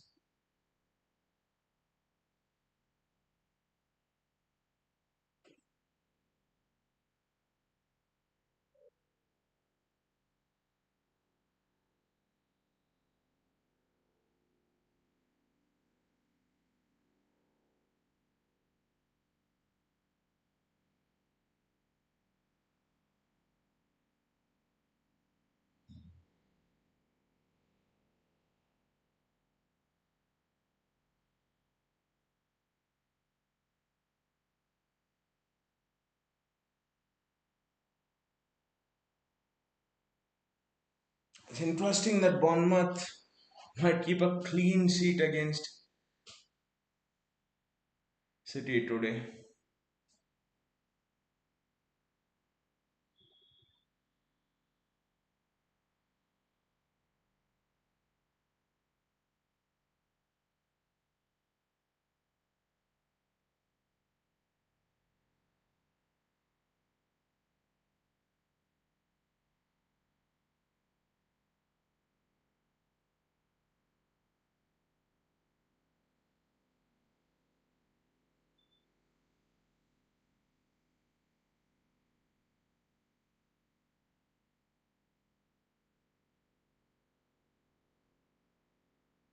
That's a free kick to Bournemouth again.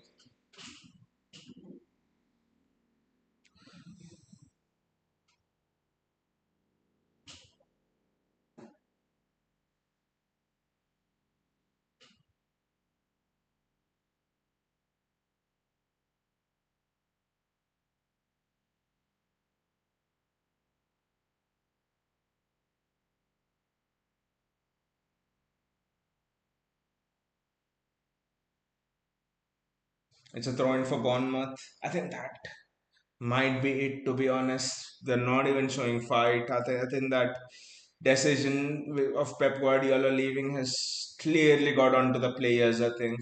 It's what happened with Liverpool players when Klopp announced it.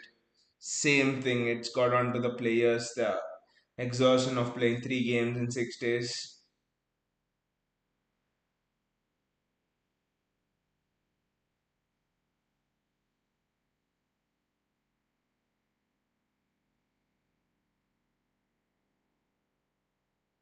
And also, I think he's not released Phil Foden. He's played Phil Foden in that Bernardo Silva role box to box.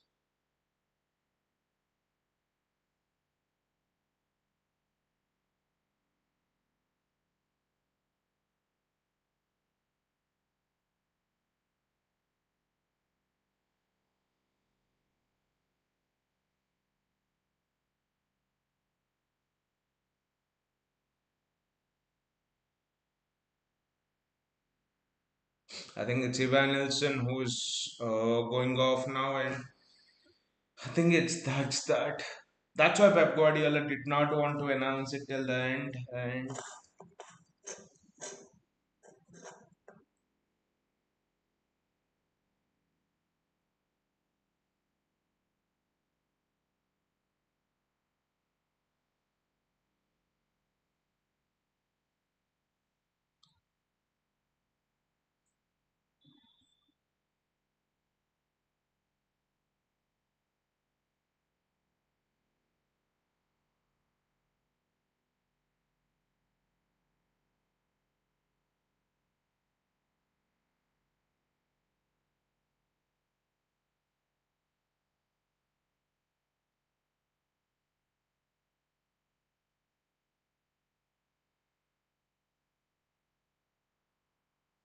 this might be it. This might be the end.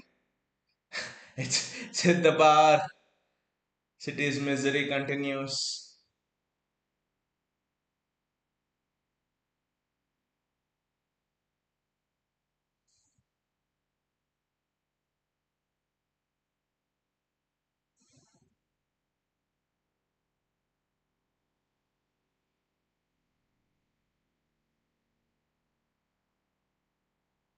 It's a corner for City.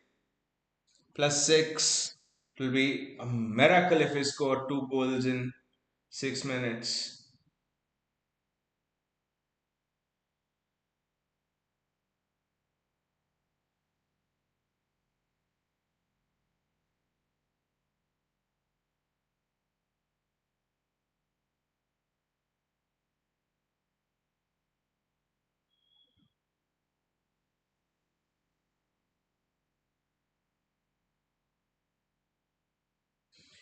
Look at Pep Guardiola there. Probably not the send off, but the season would. I don't know. He's won 2 domestic trophies, so regardless of what happens, we are gonna have a parade with those 2 trophies celebrating Pep.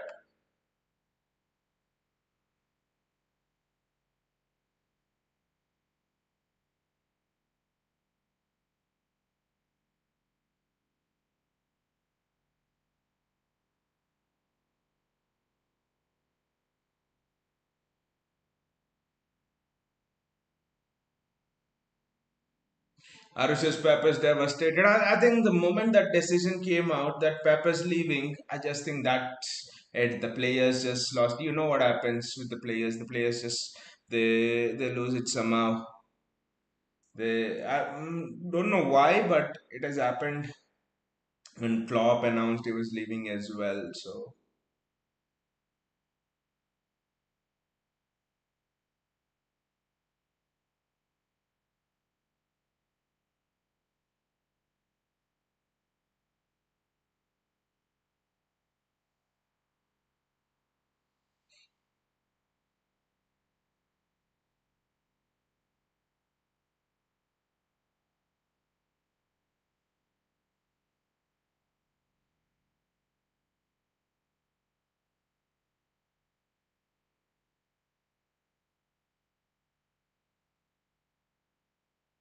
Clivert is first of all is such an idiot.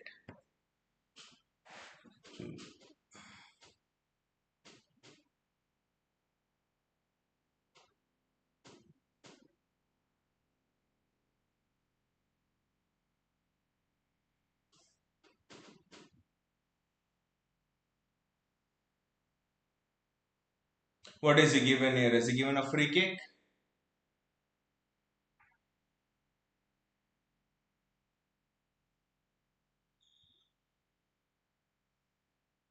I think it's just outside of the box.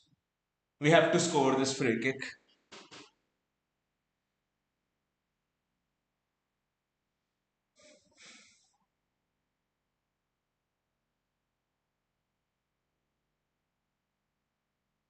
For me, Sharky takes it. Or maybe you could even tell Haaland to take it. City need to score this, and then 3 minutes a goal. Marmoush takes it. Marmoush is not a bad bet. Marmoush that last goal against Bournemouth. So can he repeat it? I think Marmoush takes it. Marmoush takes it. I think Omar Marmoush takes it. Omar Marmoush places the ball. He's a free kick expert at Leverkusen as well. Ah,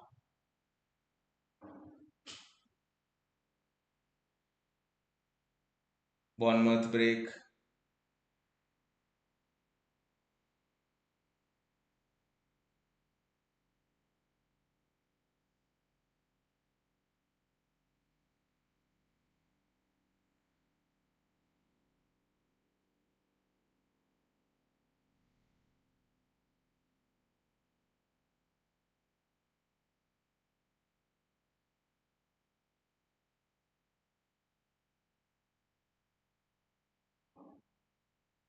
Ah! Haaland scores at the very last moment. Is it enough? Is there time? Is it enough? Is there time? That's the big question. Is it enough? Is there time?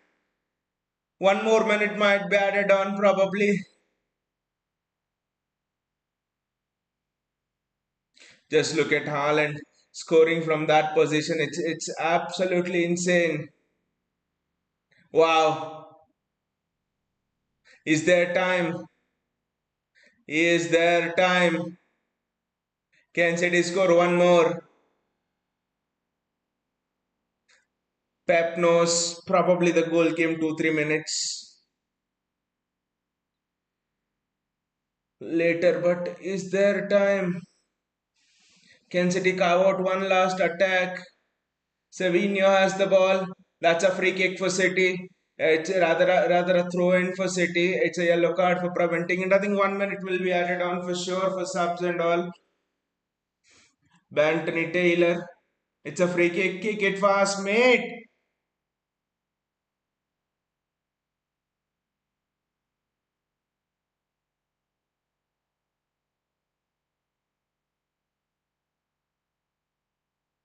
Ball's going into the box.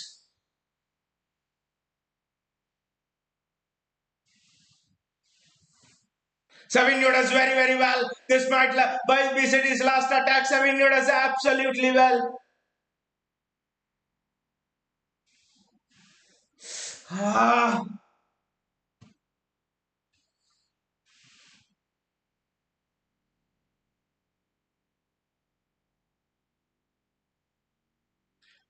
will the ref give one more? And the ref blows the whistle.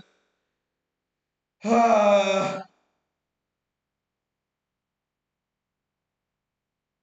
and the ref blows the whistle. I probably thought he might have added on one more. He might have added on one more. The City players know it. Congratulations to Arsenal. They won the title.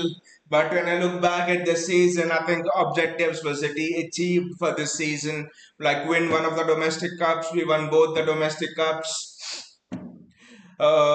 Finish in the top two in the Premier League. We did that. Champions League, probably we could have gone one step more, but yeah, objectives achieved in rebuild season one. So objectives are achieved. So that's it. Congratulations to Arsenal, and we'll be back next season because this is just a year one of the rebuild. That's it.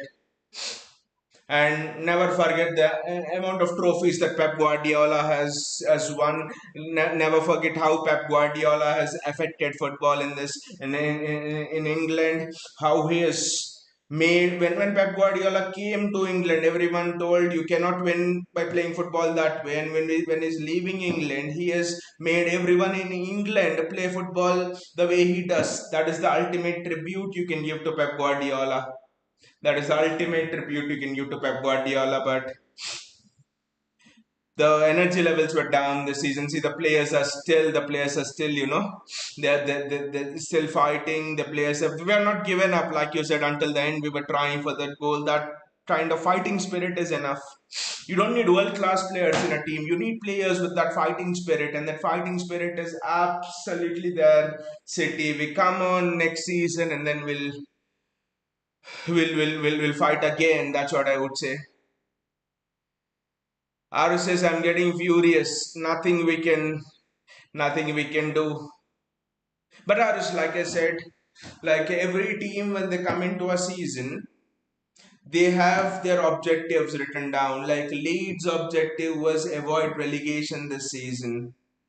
I mean, which was Sunderland's objective was avoid relegation this season. So Sunderland's objective, they've completed it. It's Sunderland's had as good as a season as Arsenal because their objective has been achieved. Arsenal's objective was win the Premier League, which they have done. What were City's objectives this season? City's objectives this season were win one of the two domestic cups, go to at least quarterfinals in the Champions League, and finish top two in the Premier League, and we have achieved our objectives. So how do you think our season is less successful than Arsenal season? See, if you have your objectives as win the Premier League and we don't, then you have not had a successful season. But our objective never was to win the Premier League this season. We might have had chances to win the Premier League. I do agree. We might have thrown away the chances. A lot of things happened during the season because Arsenal were shit. 82 points win in the Premier League season means Klopp would have won 10 Premier Leagues till now. Klopp from every season from 2016, maybe 15 into 4, but one season 2016 to 2023 till he left. Every season he got more than 90 points. Every season he got more than 90 points. So 82 points, 85 points winning the Premier League means nothing. These players will learn from this. So we have had a successful season, guys. Don't let us not winning the Premier League not make it a successful season. What were our objectives? Objectives achieved. We have had a successful season. That's it. Do not let Arsenal fans say this, you didn't win the Premier League. Our objective was never to win the Premier League this season. We are rebuilding. Pep knows it deep down. He's a winner, so he'll be devastated. Pep knows it deep down. These players will learn from it. You need to go through experiences like this. Look at Johnny Stones, the treble winning season. Streets will never forget John Stones. This club will never forget John Stones. Look at John Stones. The way one us he played during that treble season, and one us look at Bernardo Silva, look at his eyes, how he demolished and brought down Real Madrid like the world has never seen a player bring down Real Madrid like Bernardo Silva did in that treble winning season. Andoni Raiola is leaving as well, so last away game he's greeting their fans. So John Stones, Nathan Ake, Bernardo Silva. But our objective this season, I'm repeating again, was, like I said, one of the two domestic trophies, and we've done that. We've achieved our objectives. Measure yourself against the objectives you have set now. Why do you want to measure it against what the world sets for you? Because the world will move goalposts like what suits them. No. Set it according to our this thing at the start of the season. What were the objectives? Everyone on this channel said it. We've achieved it. That's it. Over. Successful season. That's it. And this club has never been sore losers. So congratulations to the opponent. We move on to the next season. That's it. Over. That's it. We fight against ourselves. It's not that you fight against what the world tells you and all of that shit. We fight against ourselves. And through this difficult season, you'll see characters emerge. You'll see Mark Gay emerge through what happened at Everton. You'll see Kushanov emerge a stronger player. You'll see Nunez emerge with what happened against Brighton, what he did at the start of the season. So, a lot of players will emerge. With Nico Riley missing that, so he'll emerge stronger. So, objectives achieved, and it's been a successful season, guys. It's been a successful season.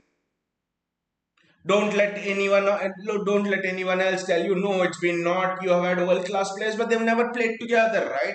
The front three, apart from Haaland, people behind Haaland have not played together. Rodri was out. Nico Gonzalez, essentially a new player, last winter signing. New back four, new goalkeeper. So it's a rebuild season. That's it. It's been a successful season, guys. That's it. That's how I feel. I don't feel devastated. Those Klopp title races, I really felt devastated if we didn't win because the squad was ready then. Squad's not ready now.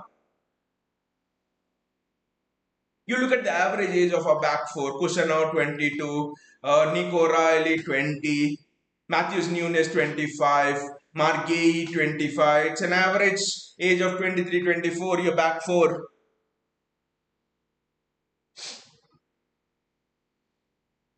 So the only thing I'll say is congratulations Arsenal, but we measure success against ourselves and not what the opponents achieve or something, and it's been a successful season for us with what we have achieved.